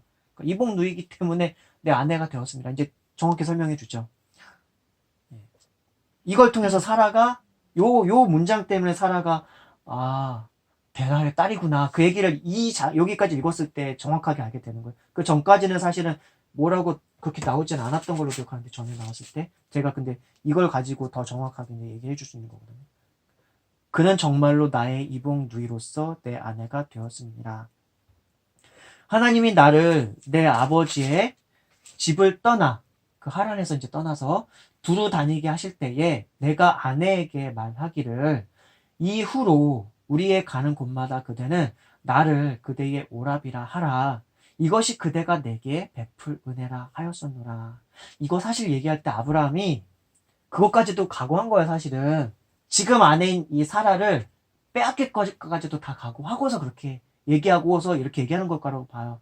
누이라고 했을 때. 아니면 누이라고 했을 때 자기한테 동의를 구하고 내가 싫다 하면은 안 될 수도 있을지도 모른다라고 생각할 수도 있죠. 근데 아내라고 했을 때는 이쁘면 그 남편을 거의 죽이고서 데려가려고 할 때 그냥 죽여버리고 어떤 살인이라던가 몰래 숨어서 또 막 은밀하게 죽인다던가 암살이라고 그러죠. 그런 거. 암살 같은 것도 당할 수도 있는 그런 것들이 있을 수 있다고 생각했기 때문에 아마도 그냥 누이라고 얘기하지 않았을까 그렇게 생각이 들고요. 그래서 이미 그때부터 하나님께서 날 불러주셔서 나의 선지자로서 하나님께서 함께 하실 그때부터 나는 이 아내한테, 원래도 내 누이기도 하니까 거짓말하는 건 아니니까 사실은, 그러니까 나는 내 누이라고 하라고 했다. 하나님 신을 인정하지 않고 신을 섬기지 않는 사람들 가운데서는 이것이 너무나 만연해서 그 아름다운 아내를 둔 남편을 죽이는 일이 만행이 저지르고 있었기 때문에 나는 그렇게 할 수밖에 없었다라고 이제 다시 항변했죠. 아비멜렉이 양과 소와 종들을 이끌어 아브라함에게 주고 그의 아내 사라도 그에게 돌려보내고. 이게 이집트 왕은 좀 다른 케이스라고 얘기했었죠. 이집트 왕은 그 누이였던 사례를 아브라함의 아내 누이라고 말했던 그를 데리고 오면서 보상으로 줬던 건데, 아비멜렉은 데려올 때는 보상을 주지 않았지만 오히려 그 내막 속에서 어쨌든 아브라함이 거짓말도 하긴 했지만 아브라함이 하나님의 사람이라는 것도 알았고, 그런 상황에서 자신이 하나님의 사람한테 어쨌든 고의로 그런 것이 아니었음에도 불구하고 사과나 사죄의 마음으로 양과 소와 종들을 하나님의 사람이었던 아브라함한테 다시 준 것이죠. 그럼 그렇게 보상을 해준 거라고 볼 수도 있는 거예요. 그러니까 회개의 마음으로 아브라함에게 주고 그의 아내 사라도 그에게 돌려보내고. 다행인 거죠. 아브라함에게 이르되 내 땅이 너의 앞에 있으니 네가 보기에 좋은 대로 거주하라. 이집트의 왕하고는 되게 차이가 크죠. 이집트 왕은 거의 쫓아내다시피 했어요. 모욕져가지고 사실은. 네가 왜 거짓말해가지고 나로 하여금 신한테 범죄하게 했느냐. 근데 사실은 이집트 왕은 제가 그랬잖아요. 말이 앞뒤가 안 맞는 말을 하고 있는 거라고. 아브라함한테 동의도 안 구하고 그냥 사례를 데려가 놓고서 지가 그러고서 보상 같은 걸 해놓으면서 야 너 이만큼 내가 재물 줄 테니까 네 아내 내놔는 거랑 비슷하게 강제로 이끌어간 것이었다 했잖아요. 예. 그리고 나서 그거 알게 된 다음부터도 신이 함께 하시는 사람일 수도 있고 어쨌든 자세히는 모르지만 이집트 왕은 어쨌든 아브라함 니 탓이야 하면서 쫓아냈다는 거잖아요. 모욕 주면서 사실은. 근데 아비멜렉은 하나님의 사람이라는 걸 알게 됐어. 이것이 하나님의 어떤 섭리와 경륜이었었다고 난 볼 수 있는 거죠. 이집트 왕한테는 하나님께서 나타나는 그런 어떤 구체적인 설명이나 그런 것도 없어요. 근데 아비멜렉한테는 꿈속에 나타나서 이 사람이 아브라함 얘가 선지자야. 신인 내가 함께하는 사람이야. 하나님의 말을 하는 사람이야. 하나님의 말을 대언하는 사람이야. 하나님과 동행하는 사람이야. 라는 걸 강조해 주셨어요. 그러니까 아비멜렉 입장에서는 이집트 왕처럼 쫓아낼 수가 없는 거야, 사실은. 어떻게든지 우대를 하고, 그러니까 신의 사람을 우대하고, 신의 사람을, 하나님의 사람을 우대하고, 그 사람한테 뭔가를 잘하면 자기한테도 복이 올 거라는 어떤 기복적인 신앙이 일반적인 대부분의 그때 당시를 비롯해서 오늘날에까지도 사실 있어요. 그러니까 목회자라고 하는, 그 목사라고 하는 양반들한테 함부로 못하는 그런 것 중에 하나가, 어쨌든 하나님께서 함께 하시는 사람인데, 저 사람을 함부로 막 욕지거리 하고, 저 사람을 욕했다가 재앙받을 수도 있어. 그런 두려워하는 마음들이 일반적인 사람들 마음속에 있기 때문에, 목회자라고 해서 함부로 못하잖아. 그런 것도 있잖아요. 근데 목회자 같지 않은, 목사 같지 않은, 되먹지 않은 사람들도 수두룩하게 진짜 10명 중에 한 7, 8명 이상이 그런 사람들이 수두룩할 수도 있는데, 저는 몰라요. 거기에 대해서는. 어떤지. 그건 하나님께서 아시는 거니까. 저도 그래서 목사님이라고 자기소개하는 분들 존중해드려요, 다. 예, 우리 야구할 때도, 야구와 같이 하시는 분들 중에서도 목사님들 여러분 있고, 여러 다양한 사역하는 분들 있고, 목사님으로만 이루어진 팀도 있어요, 야구팀 중에. 그분들 다 존중해드리고. 그렇죠. 근데 아비멜렉이 지금 이런 가운데는 하나님의 사람으로서의 아브라함을 어쨌든 명확히 인지를 했기 때문에 재물이라든가 그런 것들도 막 주는 게 있는 것이기도 하고, 그리고 땅이 있으니까 이 땅에 거주해라. 이제 하나님의 사람인 아브라함을 대접하는 것이죠. 어떻게 보면 아비멜렉의 입장에서는. 네, 그래요. 아브라함에게 이르되 내 땅이 너의 앞에 있으니 네가 보기에 좋은 대로 거주하라 하고. 그러니까 아비멜렉에게 꿈속에 나타나서 하신 것 중에는 아비멜렉과 그 땅에 사는 사람들이 이집트 왕보다 더 약간은 아까는 제가 맥락 속에서 그래도 조금은 더 회개의 여지를 줄 만큼 여지가 있기 때문에 그렇지 않았을까라는 것도 있지만 또 한 가지 편에서는 이런 맥락도 있는 거예요. 아브라함으로 하여금 그 그랄 땅에서 오래 거주하면서 그래도 좀 뭔가 더 자리도 잡고 더 뭔가 좀 번성할 수 있는 기회도 역사적으로 앞으로 이제 그 가나안 땅이라는 것을 아브라함의 후손들에게 주기 위해서는 그 역사적인 기반이 있어야 될 거 아니에요. 그 후손들이 그냥 낼름 그 땅을 먹을 수 있는 게 아니라 아브라함이 거기서 기반을 다져. 나중에 거기 있는 땅들을 막 사요.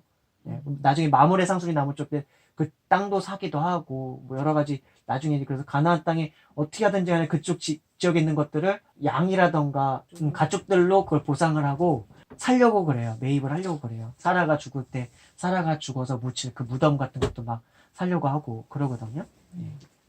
그러니까 아무래도 하나님께서 그렇게 하신 데는 그 먼 것까지도 다 감안해서 아비멜렉이라고 하는 왕의 비호 속에서 어쨌든 아브라함이 한 1000명 가까이가 이제 한 지역을 거기서 이제 차지하면서 살아가는 것인데 그 주변에 있는 왕 말고도 그 왈패 같은 애들도 있을 것이고 껄렁껄렁거리는 뭐지 양아치 같은 놈들도 있을 것이고 오늘날 말로 치면 건달이나 깡패 같은 조직 폭력배 같은 것도 분명히 있었을 거란 말입니다.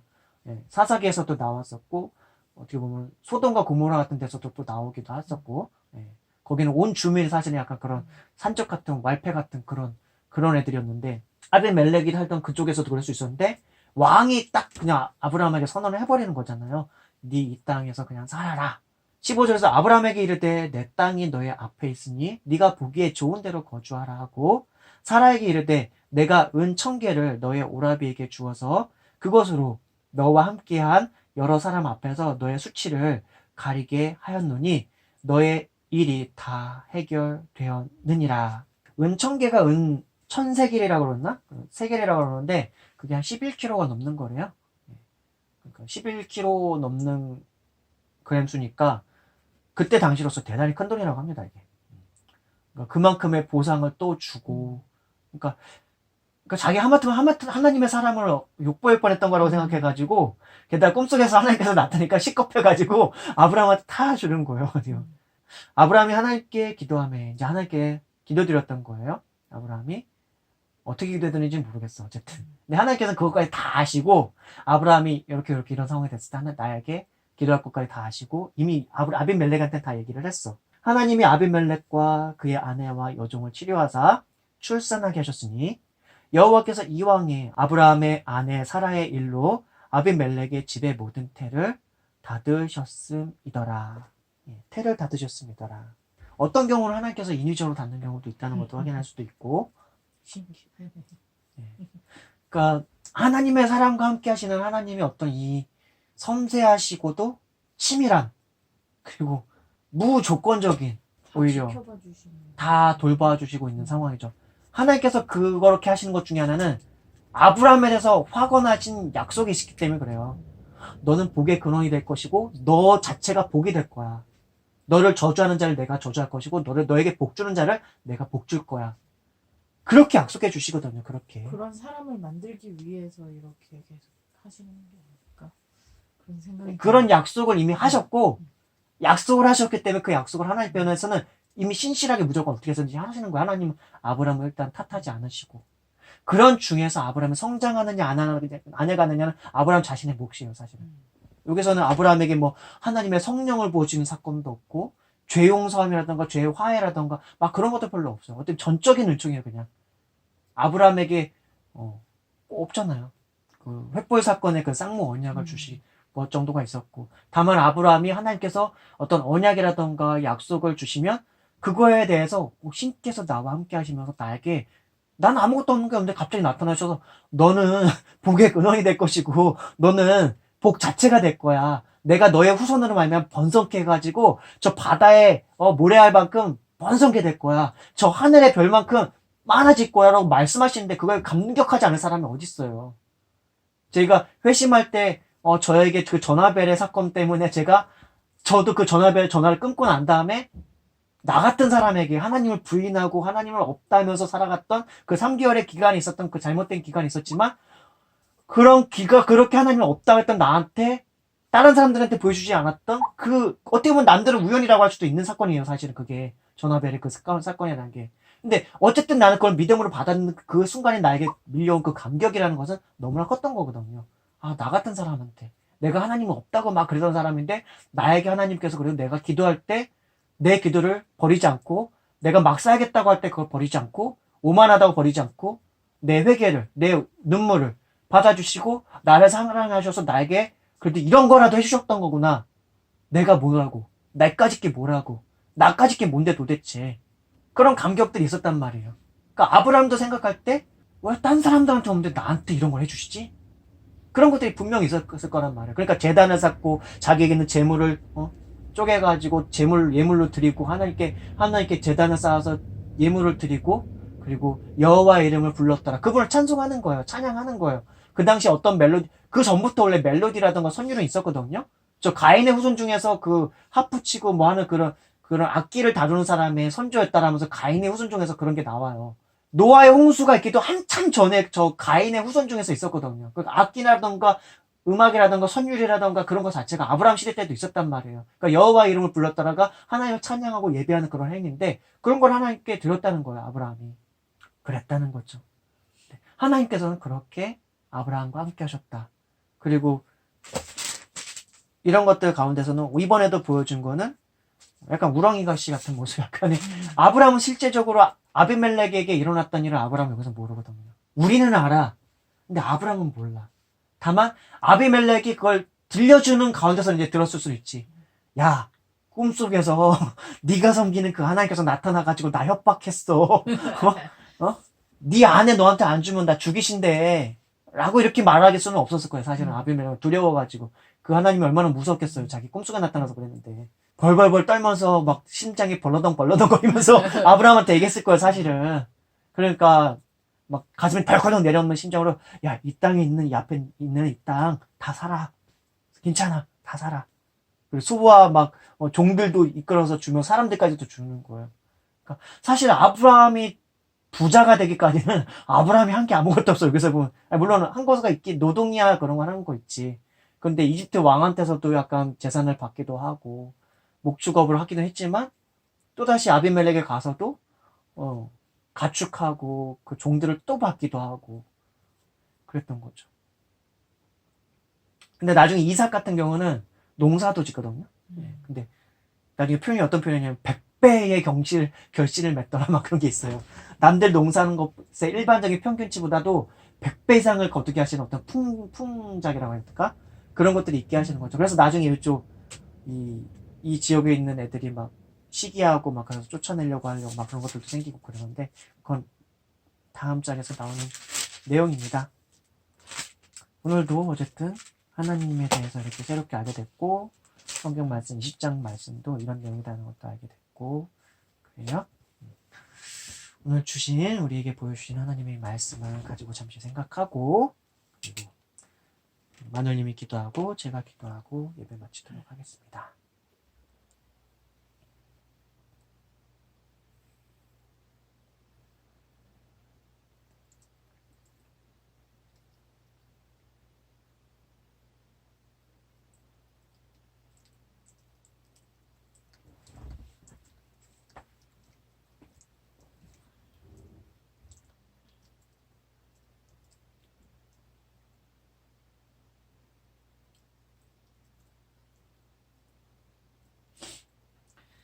하늘에 계신 우리 아버지 예수님, 오늘도 이렇게 성경 말씀을 배웠습니다.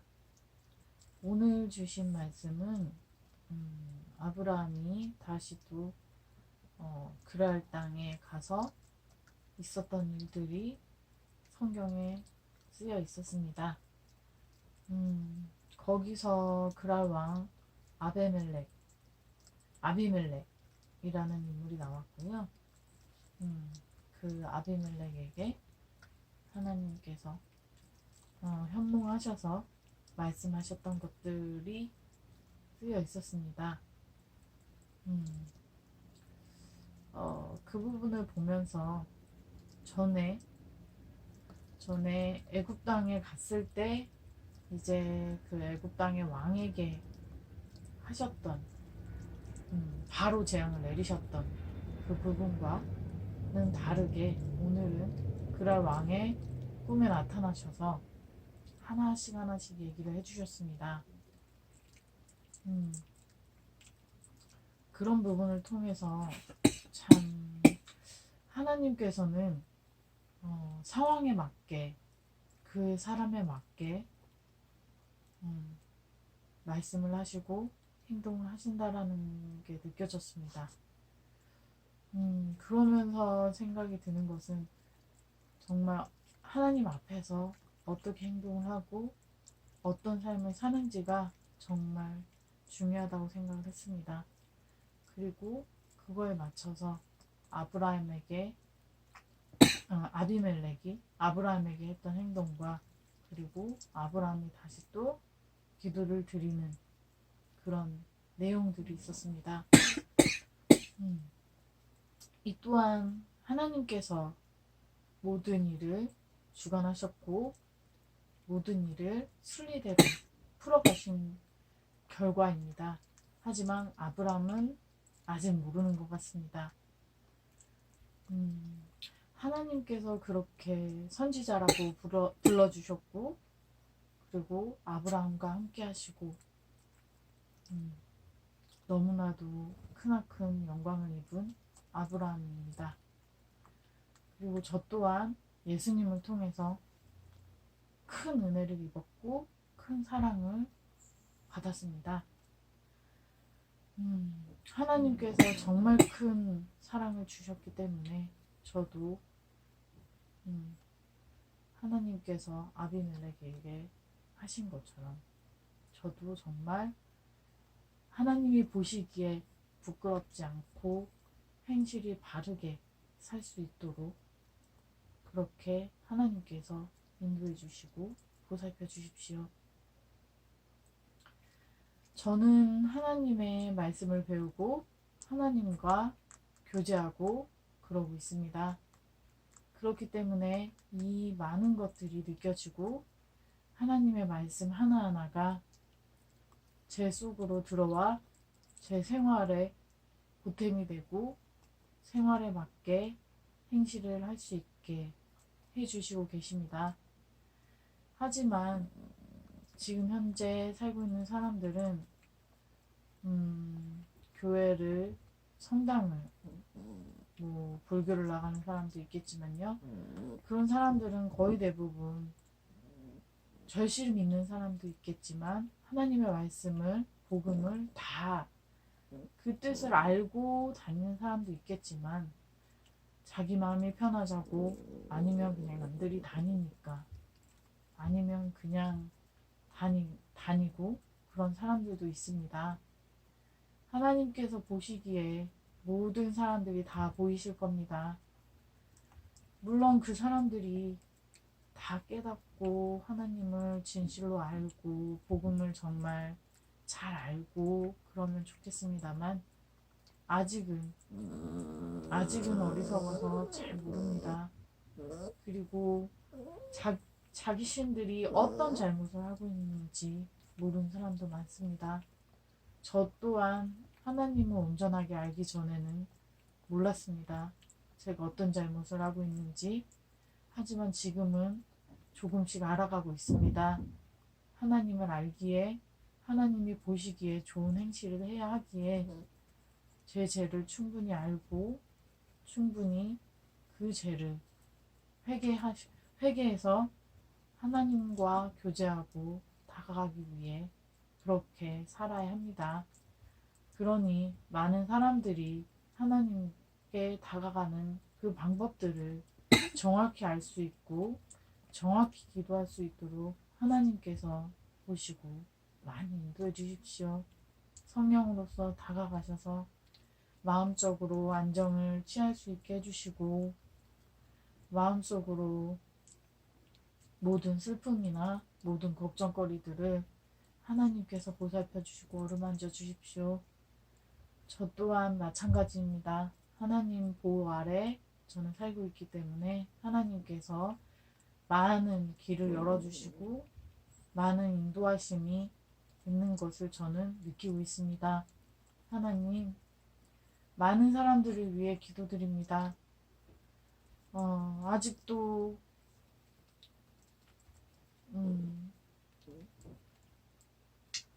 먹을 물이 부족해서 오염된 물을 마시고 있는 나라도 있고요.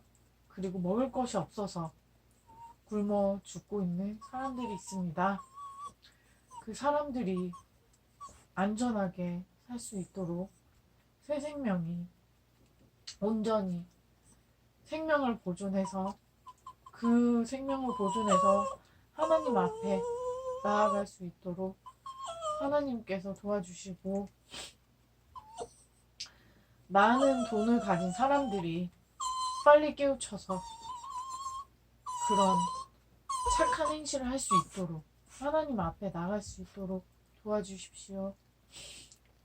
그래서 많은 사람들이 부자가 되는 게 아니라 정말 하나님이 보시기에 웃을 수 있는 그런 나라가 될 수 있도록 도와주십시오. 밥을 못 먹는 사람들에게는 밥을 먹을 수 있게 해주시고 물이 부족해서 물이 오염돼서 물을 못 먹는 사람들에게는 조금이나마 깨끗한 물을 마실 수 있도록 해주시고 그거면 됩니다. 하나님, 많은 걸 바라지 않습니다. 모든 사람들이 그 작은 걸 하나하나 해결해 나가면서 살 수 있도록 하나님께서 도와주십시오. 부자가 돼야지만 행복한 건 아닙니다. 하나님도 아시지요? 자기가 삶에 사는 데 있어서 행복을 느끼면 그게 작은 것이든 큰 것이든 상관없습니다. 하나님께서는 다 하실 수 있습니다. 그 작은 행복을, 누군가에겐 큰 행복을 누릴 수 있도록 하나님께서 도와주십시오. 많은 사람들이 도움을 받을 수 있도록 많은 사람들 안에서 성령으로서 보호하심을 꼭 해주십시오. 하나님 감사합니다.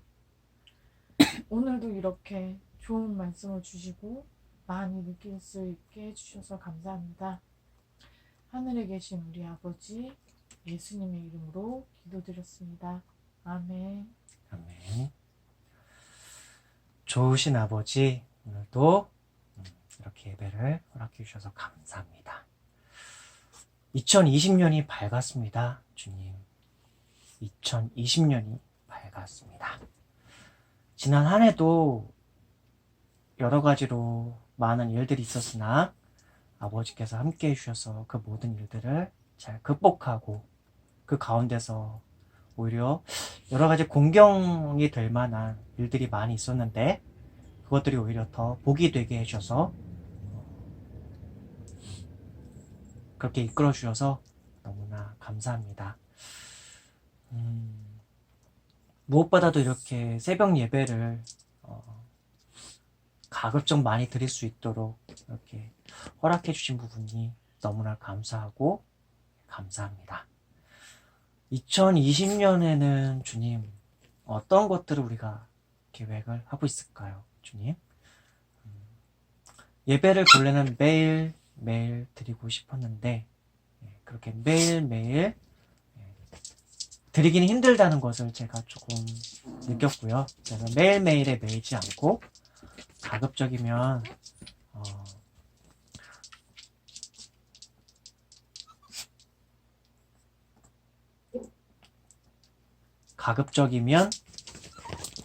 가능한 한에서 늘 예배를 드리려고 그렇게 준비하고 있습니다.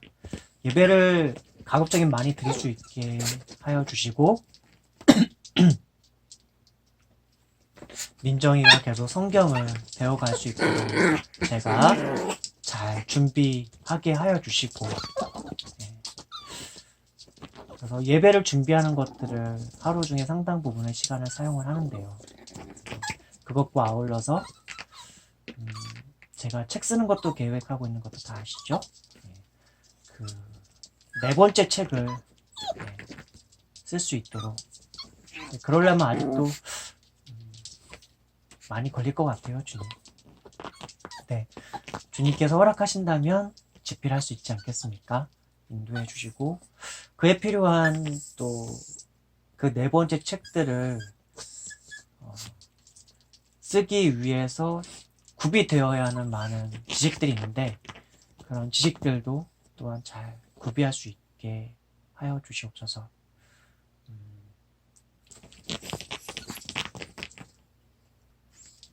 그리고 저희가 이렇게 드리는 예배가 유튜브를 통해서 공개가 되고 있는데 혹여라도 우연찮게라도 보는 분들이 하나님을 알아가는 기회가 되게 하여 주시고 말씀을 나누는 제가 너무나 미흡하지만 이 미흡함 중에서도 함께 하신 하나님을 시청하는 분들이 알게 하시고 그들이 어떠한 방식으로든지 하나님께 나아와 그리스도 예수님 앞에서의 은혜를 얻게 하시고 그리스도 예수님을 통하여 구원과 진리와 은혜를 얻게 하여 주시옵소서. 2020년 한 해에도 무엇보다 간절히 바라는 것은 바로 예배를 그리고 아버지를 알아가는 것을 더 깊이 온전히 늘 드릴 수 있기를 그럴 수 있기를 바라는 것입니다. 주님 그렇게 인도하여 주시고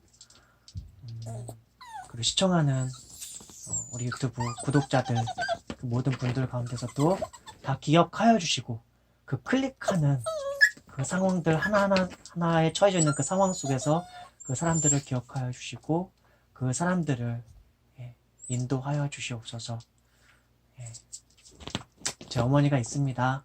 어머니를 위해서 기도한 지가 벌써 제가 회심했을 때부터 기도했으니까요. 주님 21년째 기도를 드리고 있는데요. 어머니를 향하신 아버지의 계획과 섭리와 경륜을 일구어 가주시고 그녀가 엄마가 아버지를 알게 하시고 아버지의 은혜 아래서 살게 하여 주시옵소서. 건강을 지켜주시고 그리고 가급적이면 일찍 아버지를 알게 돼서 아버지께서 허락하시는 행복한 삶을, 다른 차원에서의 정말 행복한 삶을 어머니에게 허락하여 주시기를 기도드립니다. 장인어른과 장모님과 그리고 처남댁 그리고 예준이와 하준이가 있습니다. 기억하여 주시고 주님, 그들을 저보다 훨씬 잘 아시는 아버지께서 그들을 향하신 아버지의 은혜와 섭리와 계획을 따라 그들 가운데 함께 하시며 은혜를 더하여 주시옵소서. 그리고 이 강아지들, 얘네들 제가 항상 기도할 때마다 이렇게 막 저번 낑낑대는데 이것도 주님 어떻게 좀 기도할 때마다 집중력이 엄청나게 흐트러지고 있습니다. 자기에게는 하는지 안 하는지 자꾸 더 낑낑대니다. 주님, 이것도 어떻게 좀 도와주십시오. 감사드립니다. 주님, 새해가 밝았습니다. 42살이 됐습니다. 오늘 올해 42살 된 저의 그리고 제 아내의 1년도 함께 해주시고 여러 가지 면에서 복을 구합니다. 복 많이 주시고 복된 삶을 살게 하시고 저희가 복된 존재가 되게 하시고 그리고 복을 나눠주고 복을 사람들한테 누리게 하는 그런 존재로서의 삶도 저희에게 허락하여 주시옵소서. 그리스도 예수님께서 많은 것들을 구하라고 하셨으니 더 많은 것들을 앞으로 구할 것이고 예배 시간 말고도 더 많은 시간에도 주님께 요청하면서 구하겠습니다. 오늘 말씀을 통해서 여러 가지를 나누는데 특별히 선지자적 삶, 은밀한 중에 보시는 아버지 앞에서 보시는 전적으로 아버지와 연결된 삶, 전적으로 아버지와 함께하는 삶, 사람들로 인해서, 환경으로 인해서 흔들리지 않는 삶, 그런 삶을 살게 하여 주시옵소서. 감사드리오며 예수님의 이름으로 기도드렸습니다. 아멘.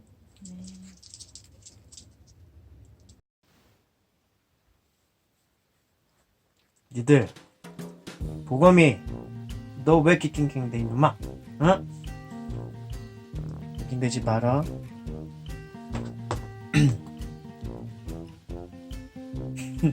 다들 체력 타고 있고.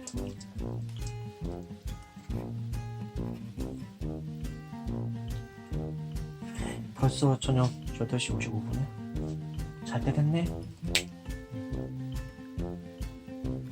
니네 아까 밥 먹었으니까 되게 체력 타고 있다니네.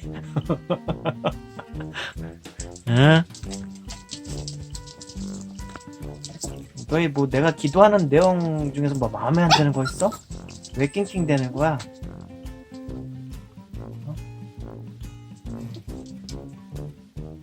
등 나갔네. 뺀 거 아니었어요? 저거 어떻게 빼? 등이 나간 거겠지. 저거 되게 일찍 나간다. 형광등 2개가 나갔습니다. 신기하다. 그래도 밝아, 다행히도. 저 나머지 2개가 다 나가면 새로 또 주문해야지. 등만 바꾸면 되죠. 뭘 주문을 해요. 저 다 등 끼워져 있는 걸 안에 안 봤었어요? 저 등 다 끼워져 있었는데. 저 그냥 사야 될 것 같아. 근데 얼마 안 비싸. 16,000원인가 했던 것 같은데. 형광등 저거 그렇게 비싸진 않아.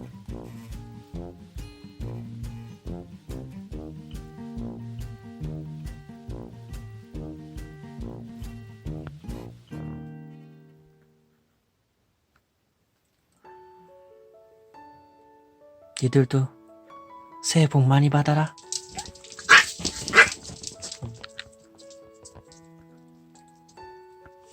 새해 복 많이 받으세요. 다음 영상에서 뵙겠습니다.